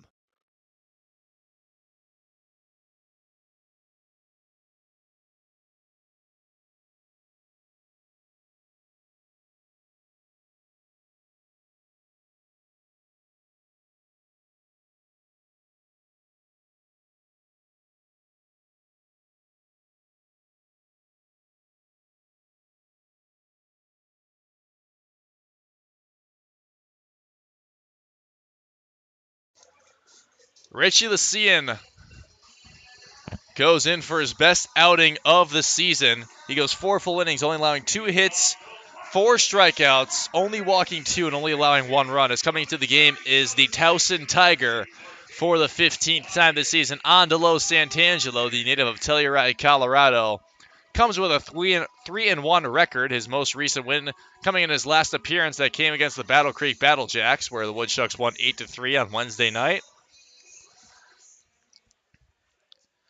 And Santangelo will be first facing off against Wyatt Morgan here in the bottom of the 6th inning. Santangelo strictly pretty much a fastball changeup type pitcher, but does dabble a bit with a curveball as well. Kind of a curve slider mix, as his fastball misses low.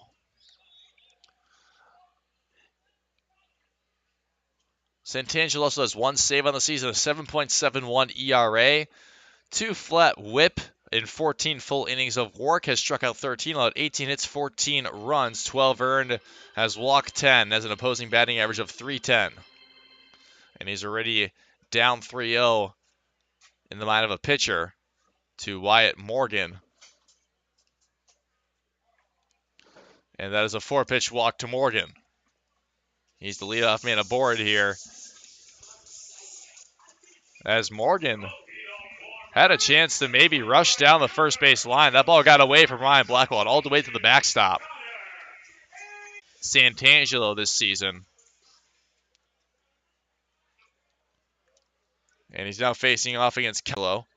Allen has been struck out twice so far. The 8-9 hitters combined between Allen and Lindwoodell have been struck out 4 times in all 4 plate appearances, as Allen already down 0-2. But the last outing for Santangelo came against Battle Creek. He came in for only 1/3 of an inning, picked up the win as he got out of the 7th inning of that, or the 8th inning rather, of that game. He allowed 1 walk and struck out 1, as that hit the hand of Allen on inside fastball.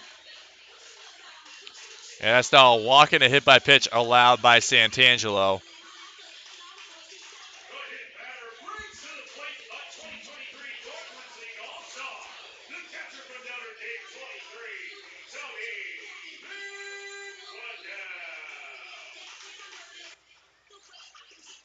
And the umpires are going to talk about this because they're saying that because first base coach Hudson Bilodeau said he thought that coming around with a bat was Connor Allen. So Brock Moss is going to go talk with the umpires, Justin Ragsdale and Tyler Vandewater, about this to see if he can maybe get an appeal working. But it does not look like it'll end up in his favor.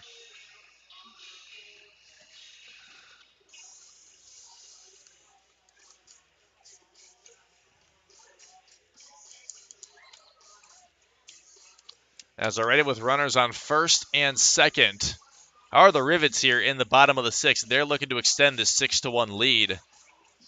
1 run, only 2 hits, and 3 errors on the board for the Woodchucks. 6 runs, 7 hits, only 1 error for the Rivets. It's been a pretty lopsided game so far, and was it thanks to that 5-run first inning against Nick Shuddy for Rockford, as that is going to be an RBI single for Tony Lindwoodell. And Rockford now leads at 7-1. Wyatt Morgan scores all the way from second.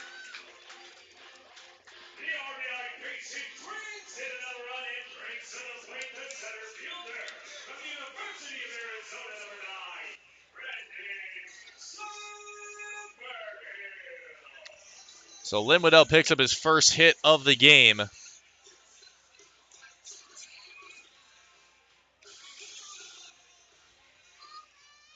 And overall, his 17th hit of the season, as well as his 7th RBI. As now it's the top of the order up for the 4th time, and it's Brendan Summerhill. With Lynn Waddell at first and Allen. Santangelo goes curveball and misses outside.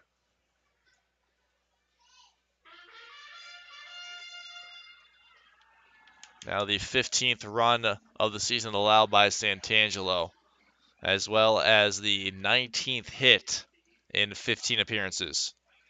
1-1. It's an off-speed taken low and outside. 2-1 count between Santangelo and Summerhill. As Santangelo is still searching for out number 1 here in the inning. 2-1 to Summerhill, drops in on the curveball for strike 2. Summerhill, like mentioned, only playing in his 3rd game, the Arizona Wildcat. Native of Chicago, Illinois.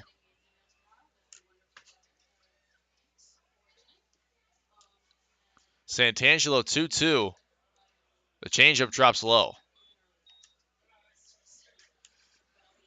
Full count to Summerhill, who is 0 for 2 with a walk. Again, Santangelo will load the bases. As bases are loaded with no outs here. As Ross Davis, the pitching coach, is heading out there to talk to Andalo Santangelo.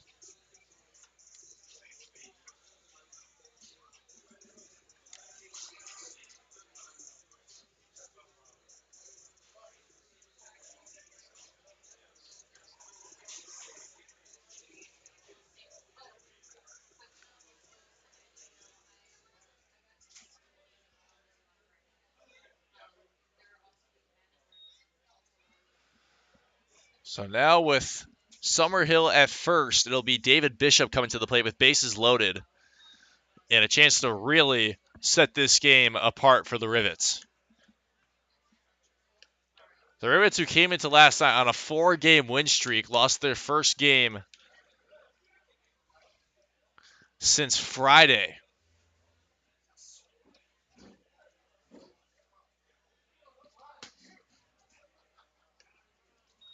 As that ball gets away from Ryan Blackwell, but it was a swinging strike by Santangelo.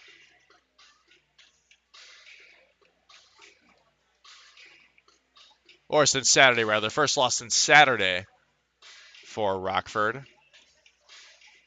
Well, no, it would be since Friday because there was the off day, the league-wide off day on Monday. So, yeah, that would make sense. It was their first loss since last Friday as they swept Battle Creek and then swept Traverse City in 2-game sets coming into last night.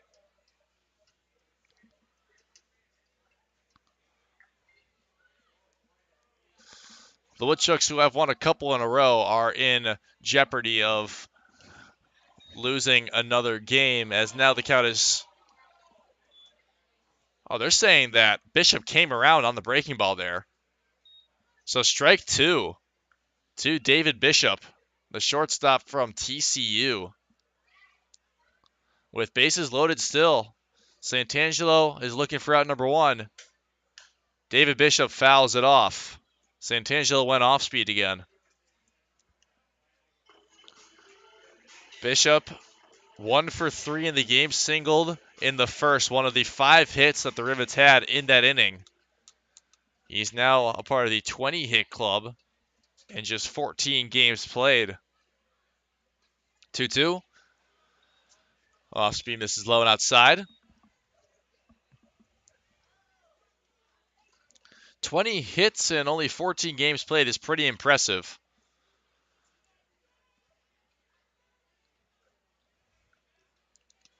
As the full count pitch to Bishop is skied.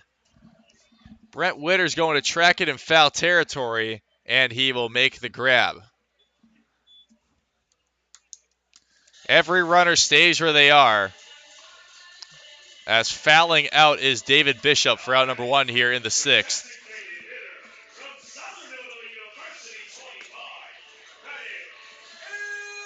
As now coming to the plate is a guy who has his first 3 hits of the summer in the same game. 2 singles and a double that came in his last at bat. It's Bennett Eltoft. And if he can make it 4 for 4, Rockford will take a even bigger lead than just 6 runs. Santangelo misses outside.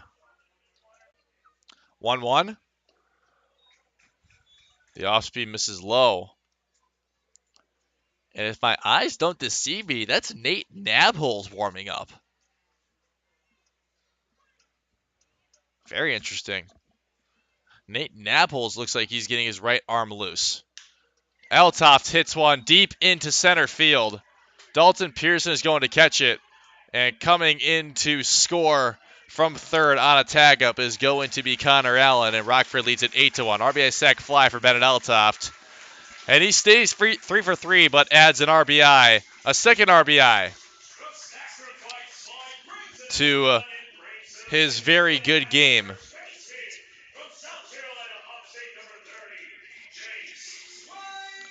Summerhill stays at first and Lynn Waddell stays at second. And that brings up Jace Reinhardt for the 4th time. And he is 1 for 3 with that reach on error. The single he hit in the first, reach on error in the third, and also the third of now 8 runs scored in the game. The third of the 5 scored in the first inning. 1-0 from Santangelo. As it's already been a 2 spot here in the 6th for the Rivets. And the curveball misses inside.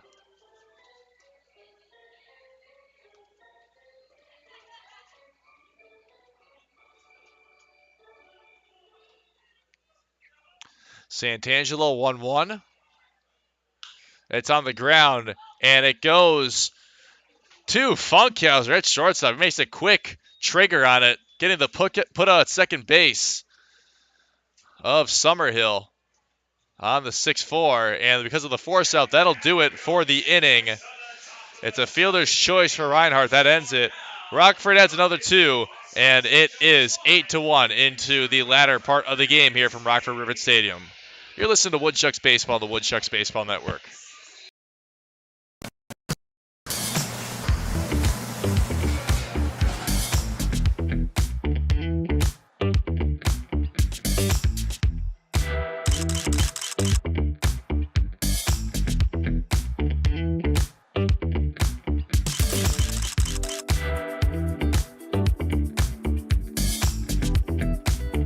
Don't miss out on any of the great food at Athletic Park. For tickets, call 715-845-5055. The savings are heating up this summer at Cellcom. Save up to $300 on the top phones from our most iconic brands. Plus, save $150 on all connected tablets, smartwatches, and cameras. Keep kids busy this summer with a tablet. Track your steps with a smartwatch, or monitor your cabin with a camera. Now, unlimited data is more affordable than ever with our single unlimited plan. Offering unlimited data for only $29.95 per month for just 1 line. Visit cellcom.com/save for details. Ooh, that's gotta hurt. Oh, good to have you back on your game. Yeah, well, I only got cancer so that you could tell people that, you shaved your head for solidarity and not because you're going bald. Right. And I got a minivan to make your little moped look cool. Okay. Well, couldn't have gotten through without you. Love you, bro. I'm glad you're sticking around. Oh, that means so much coming from Mom and Dad's second favorite. Whatever.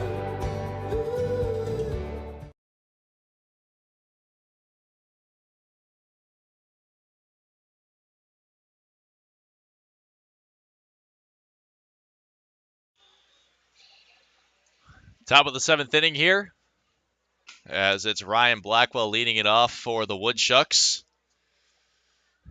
Still in the game For Rockford is Jake Hartman Jr.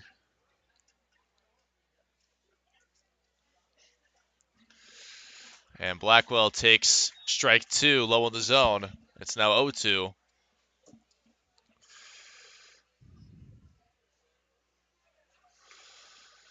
As yes, it is Nate Nabholz on the mound warming up for the Woodchucks as Blackwell picks up his second hit of the game.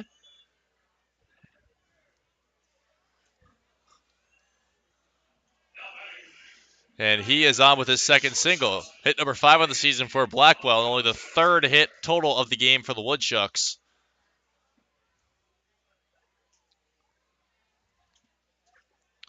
As now it'll be Evan Funkhauser for the third time. He reached base for the first time this summer in his last at bat, as he thought about putting a bunt down.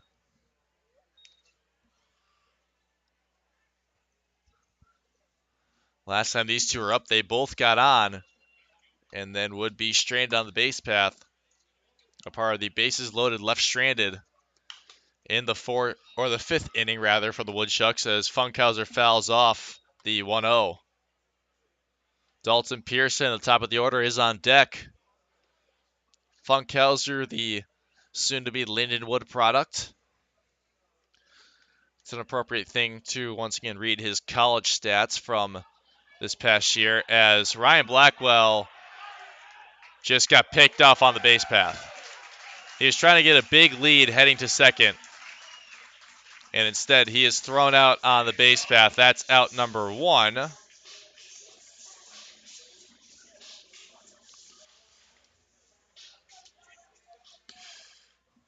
So now the bases are empty for Funkhauser, who played 48 games with St. Charles Community College this past year, batted .226, 30 hits, 9 doubles, 2 home runs.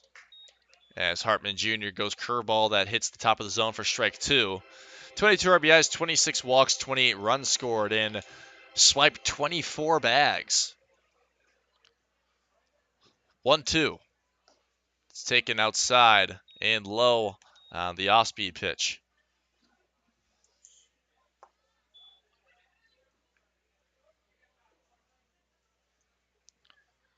2-2. As that one is right down the middle on a fastball for strike 3.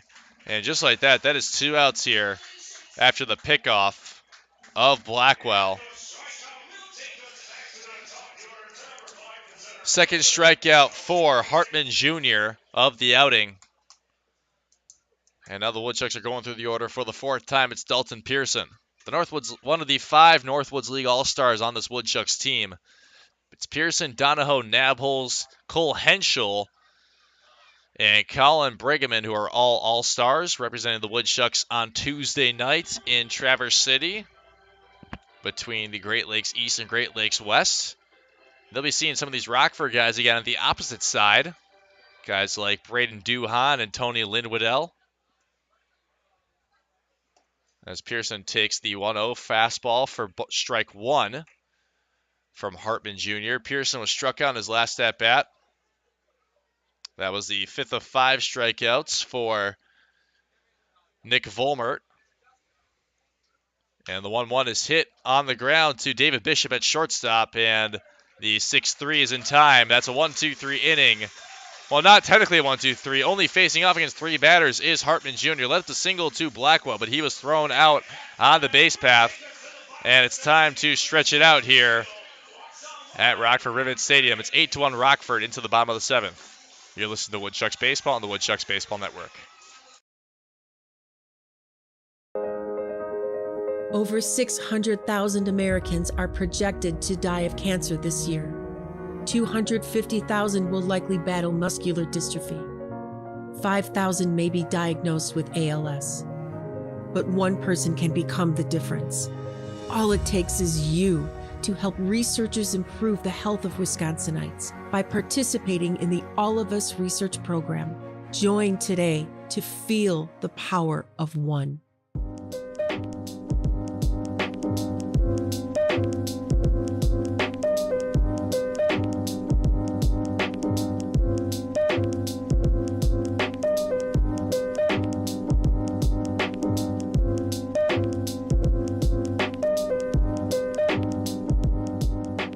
To buy your own Woodchucks merchandise, visit the Woodshed at Athletic Park, or you can visit our website, www.woodchucks.com.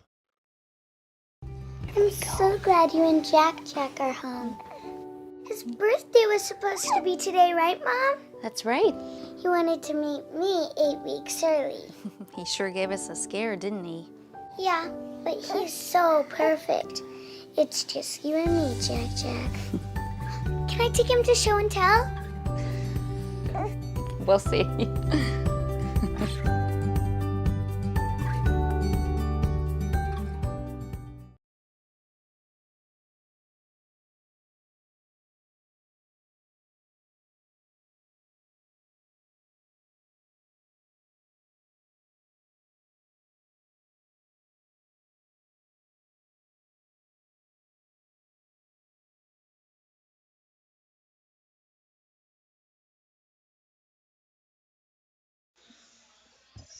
Down 8-1. Coming into the game will be Nate Navels for the second relief appearance of the season. The first time he's relieving since his first appearance of the season.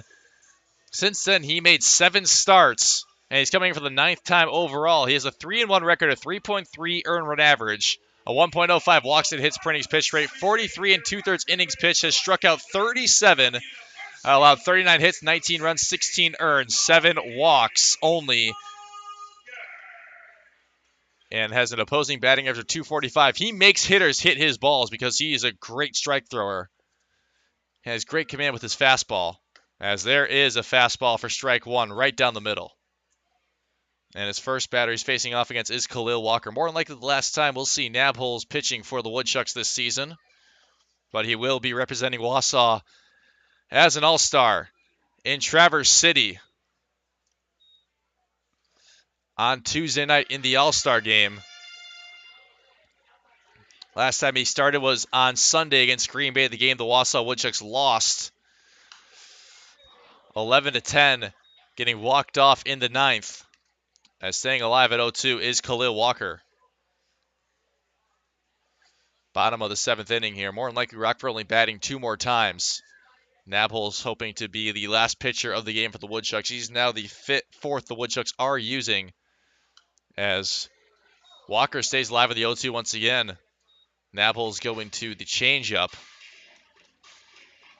Has not thrown a non-strike yet. All 4 pitches have been in the zone, and Khalil Walker has just fouled off the last 2. Nabholz 0-2. And Walker pops this one up.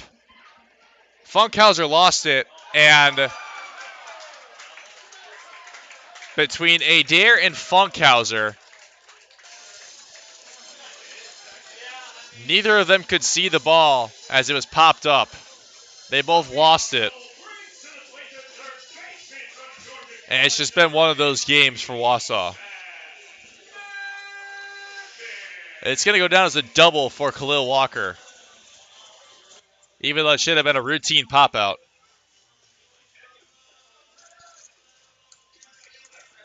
Now hit number 9 on the board for the Rockford Rivets.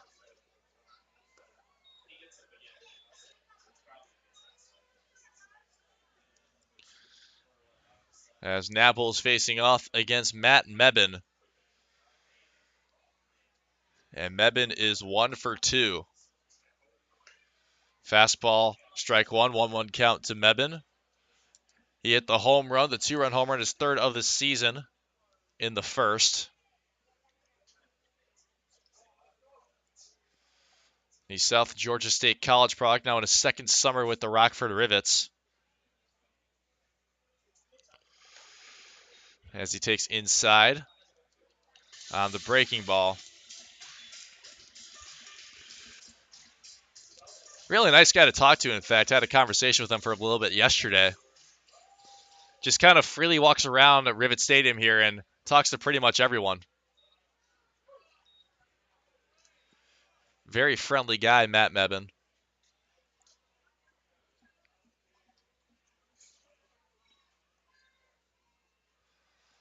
As Nabholz 3-1 And Mebane puts it on the ground to Brent Witter at third base, and he throws out Mebane on the 5-3. So Nabholz forces the ground ball of Mebane. And like mentioned, last time Nabholz came out was against those Green Bay Rockers.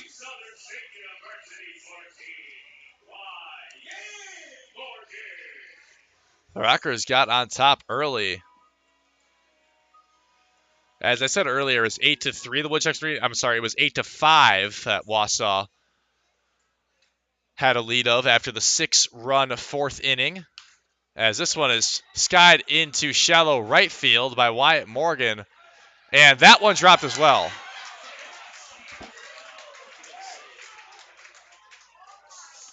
That's two balls that have been popped up in the inning that the Woodchucks have just lost in the light. And you can just see field manager Brock Moss in the dugout wondering, how is that even possible? One time, that's one thing, but 2 times in the same inning, as losing it there was Donahoe and McGinnis.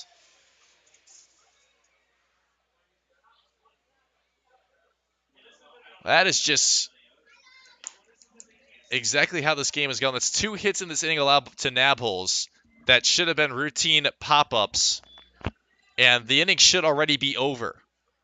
But instead, now it's only 1 out, and Connor Allen is batting. And he's already down 0-2 off a swinging strike. But Nabholz went 4 full against Green Bay on this past Sunday. 9 hits allowed, 6 runs, 5 earned, struck out 3 in 21 batters faced. One of the more outings he got a little beat up on. But that is strike 3 on the punch out. And Nabholz picks up his 38th strikeout of the summer. That's out number 2 here in the 7th, even though the inning should already be over.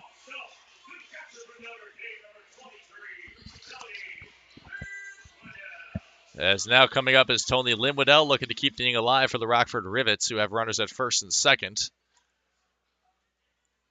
Righty-righty matchup. Nabholz goes fastball, and Linwoodell swings through it. Nabholz usually upper 80s, lower 90s with his fastball. Taps between 89 and 91 usually. Off speed is lower 80s as well.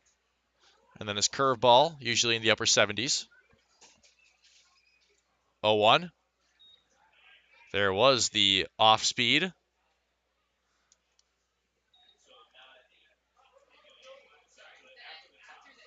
Linwoodell picked up his first hit and first time on the base path of the game. His last time up, he hit a single in the 6th. He's looking to keep the inning alive here in the 7th as Nabholz goes fastball for strike 2. But the first time he appeared out of the bullpen was on June 1st against Lakeshore. He went 5 full innings, picking up the win against the Chinooks. The 15-11 win for Wausau, only allowed 1 hit in 5 innings of relief.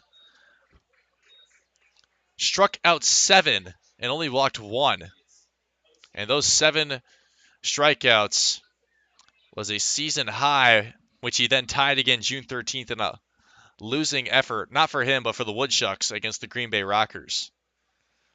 2-2 is swung and missed at by Linwoodell. That is back-to-back strikeouts for Nabholz, and he does it himself instead of trying to have his defense help him out.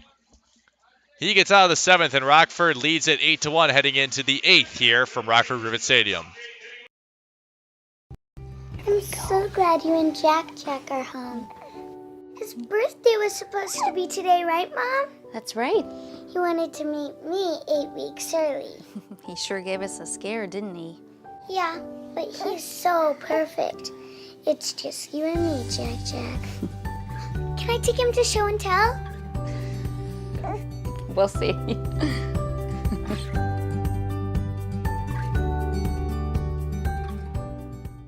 The savings are heating up this summer at Cellcom. Save up to $300 on the top phones from our most iconic brands. Plus, save $150 on all connected tablets, smartwatches, and cameras.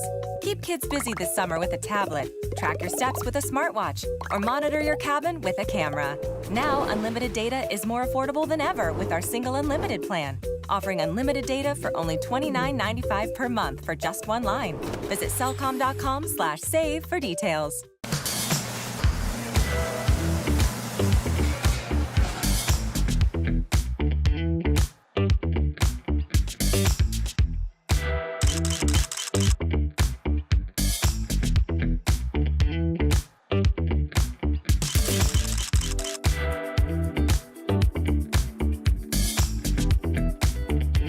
miss out on any of the great food at Athletic Park. For tickets, call 715-845-5055.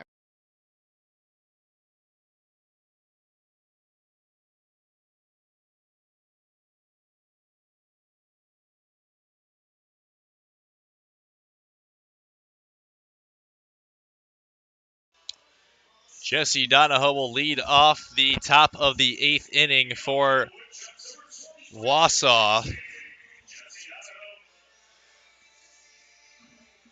as Dalton Pearson was the last out in the 7th. And Donahoe, who's 1 for 3, looking to be the start of some offense for the Woodchucks, who trailed by 7 here into the second to last frame of the game. 1-0, Donahoe fouls it off.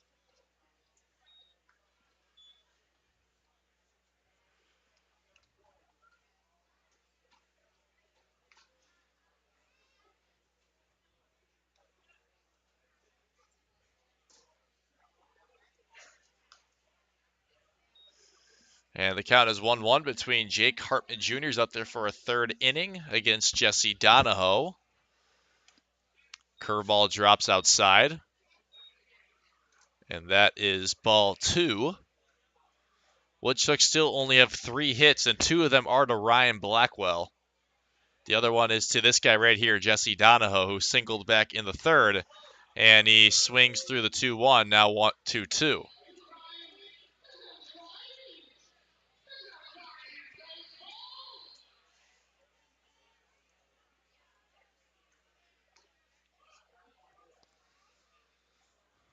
Donahoe 2-2.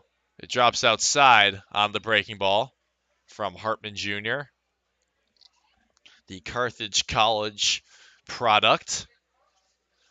7th appearance, like mentioned, for the Rockford Rivets this season. And the full count to Donahoe. And that catches the low outside corner, and that's a punch out of Jesse. Hartman Jr. picks up his 3rd strikeout. And that is how the 8th inning starts for the Woodchucks. As now it's Brent Witter, who is 0 for 2 with a walk, walked in his last at-bat.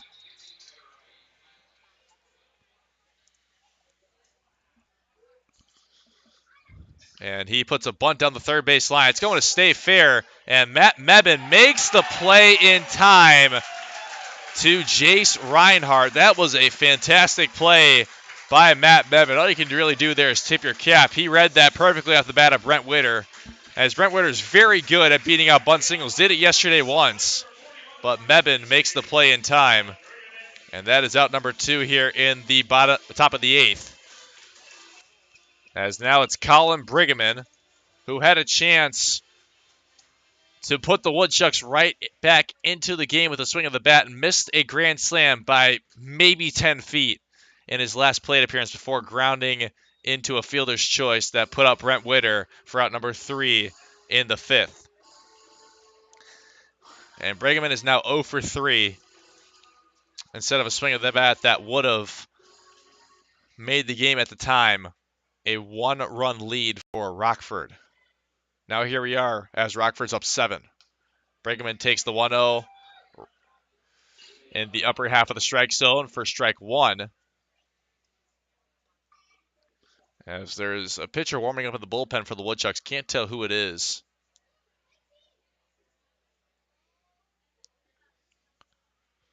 I want to say it's a position player, actually. As Brigham hits one deep into right field. And it is caught at the wall by Connor Allen. Brigham did not get enough of it. Just missed a home run. And it's instead a 1-2-3 inning in the 3rd. Very solid inning of work for Hartman Jr. The Rockford Rivets will bat one last time, more than likely, when we come back on the Woodchucks Baseball Network. It's gotta hurt. Oh, good to have you back on your game. Yeah, well, you know, I only got cancer so that you could tell people that, you shaved your head for solidarity and not because you're going bald. Right. And I got a minivan to make your little moped look cool. Okay. Well, couldn't have gotten through without you. Love you, bro. I'm glad you're sticking around. Oh, that means so much coming from Mom and Dad's second favorite. Whatever. Over 600,000 Americans are projected to die of cancer this year. 250,000 will likely battle muscular dystrophy. 5,000 may be diagnosed with ALS. But one person can become the difference. All it takes is you to help researchers improve the health of Wisconsinites by participating in the All of Us research program. Join today to feel the power of one.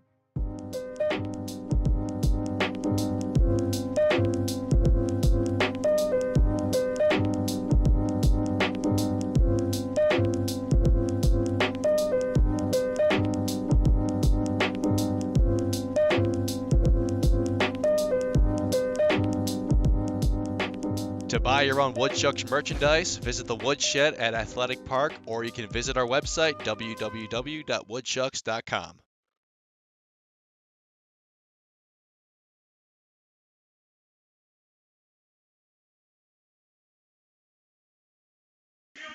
It's the bottom of the 8th inning. Nate Nabholz goes 1 inning on the mound, allowing 2 hits, which should have been hits, but striking out a couple. And now pitching for the first time is position player Anthony McFarland.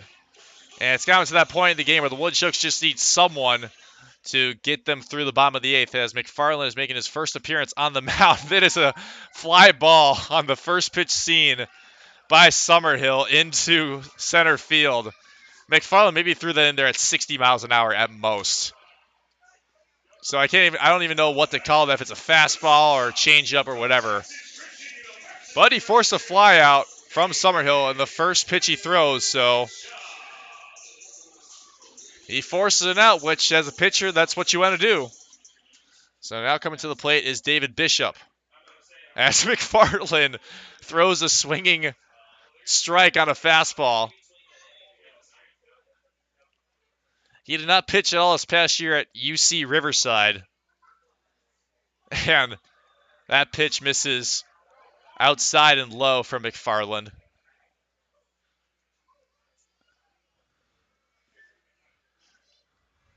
1-1. This one's hit into right field on a line, and it's into the glove of Mike McGinnis. So back-to-back flyouts. David Bishop this time is out on a line to McGinnis, and McFarland's looking to go 1-2-3. As coming to the plate is Bennett Eltoft, who is 3 for 3 with 2 RBIs and a double. His first 3 hits and his first 2 RBIs this season have come in this game, as McFarland goes curveball that misses high. He has forced 2 flyouts so far, 2 quick ones. And Eltoft fouls off the 1-0.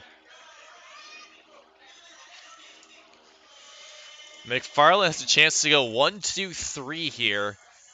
He's the DH of this game, so technically he is allowed to come pitch too as a position player. As fouling off the 1-1 is Eltoft. And the count is now 1-2. McFarland picks up a strikeout of Eltoft. That's the first time he will have an 0 for 1 in the scorebook. It's a strikeout to McFarland. He comes in and actually picks up a strikeout on the pitching mound. He's getting a bunch of high fives and get-ups from his teammates, but the Woodchucks have a lot to make up for, as they need 7 runs to tie in the 9th. And it'll be 4, 5, 6, 7 to try and come out and make this game interesting for Wausau when we come back on the Woodchucks Baseball Network.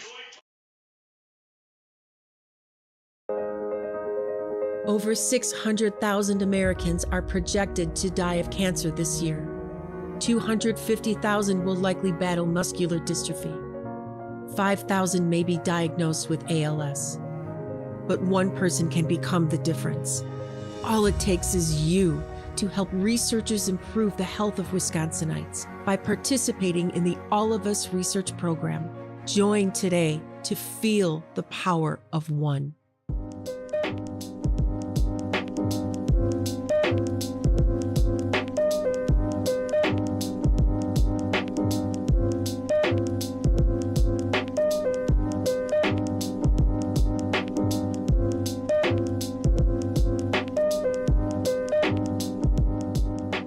To buy your own Woodchucks merchandise, visit the Woodshed at Athletic Park, or you can visit our website, www.woodchucks.com.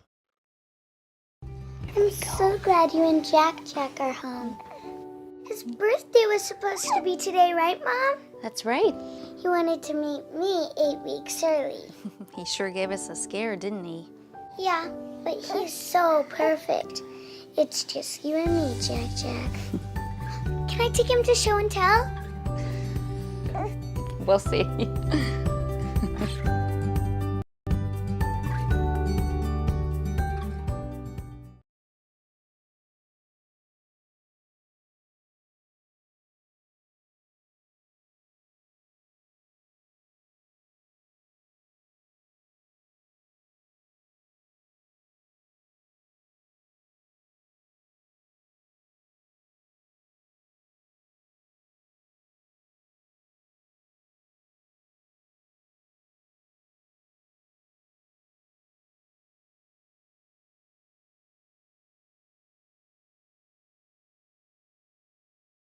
Final frame from Rockford Rivets Stadium as it's time for the top of the ninth, and Mike Adair leads it off against the new pitcher for the Rockford Rivets. It is Ryan Calvert who's coming in for the 7th time. He's 1-0 with 1 save, has a 7.45 ERA and 9 2/3 innings of work, has allowed 7 hits, 8 runs all earned, has struck out 10 and walked 7. Has a walks and hits per innings pitch rate of 1.45 and a batting average against of 194 as Mike Adair hits one into playable territory in the infield and is into the glove of Matt Mebane at third base. That is a pop out for Adair that starts off the top of the 9th. And the Rivets are 2 outs away from winning their 32nd game of the season and splitting this 2-game set. As now coming to the plate is Mike McGinnis, who has a 7-game hit streak on the line. He's 0 for 2, was walked in his first plate appearance, and if he can get one past the infield, he'll keep that 7-game hit streak alive. Let's see if he can do it against Calvert. McGinnis takes first pitch fastball for strike 1. He is grounded out and flown out, has McGinnis. And the 0-1 from Calvert. McGinnis fouls it off. He's down 0-2. The guy who was just pitching is on deck, and Anthony McFarland.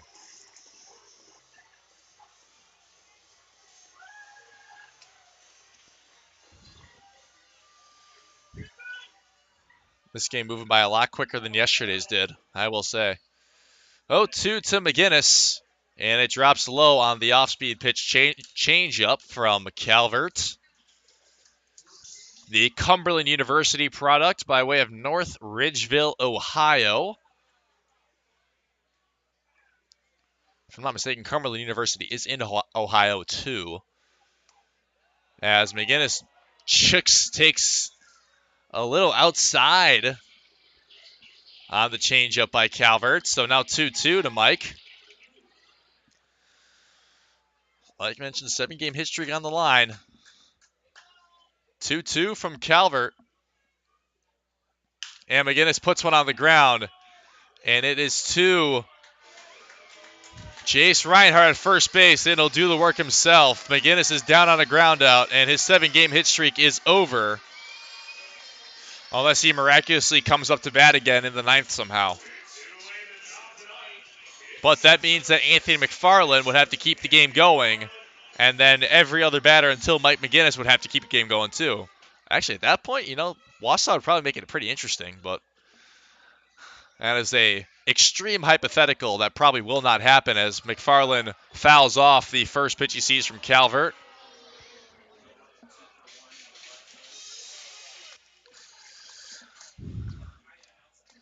McFarland is 0 for 4, 0 for 3 at the reach on fielder's choice as Calvert misses one well in the dirt before home plate.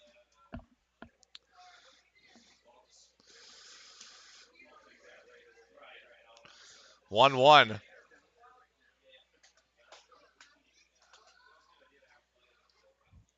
To McFarland, who puts it in the air, and it's playable in foul territory. Jace Reinhardt is under it, and he grabs it. That's out number 3, and that'll do it for this game. Rockford wins it 8-1 and splits the two-game set. The Woodchucks fall to 29-24, 9-9 in the second half, and Rockford increases to 32-22 and 12-8 in the second half. The Woodchucks are back at home for 2 at the Kokomo Jackrabbits tomorrow and Sunday. Make sure to come out to Athletic Park as there will be fireworks tomorrow night in Wausau. And it's a 6:05 first pitch. If you can't make it out to the ballpark, make sure to watch my call on the Northwoods League Baseball Network. First pitch at 6:05 between the Woodchucks and the Kokomo Jackrabbits. They finish up their stint with the Great Lakes East tomorrow against the Jackrabbits and split the season series tonight with the Rockford Rivets 2 apiece. They win each first game of the two-game set, but cannot complete either sweep. For the coverage here in Rockford, Illinois, I'm Will Charlton. Thank you for listening tonight, and we hope to see you again soon as the Woodchucks are not on the road again for another week when we head to Wisconsin Rapids for the 5th time this season. But until then, we'll see you next time on the Woodchucks Baseball Network. Make sure to tune in tomorrow night on the Northwoods League Baseball Network at 6:05. Good night, everyone.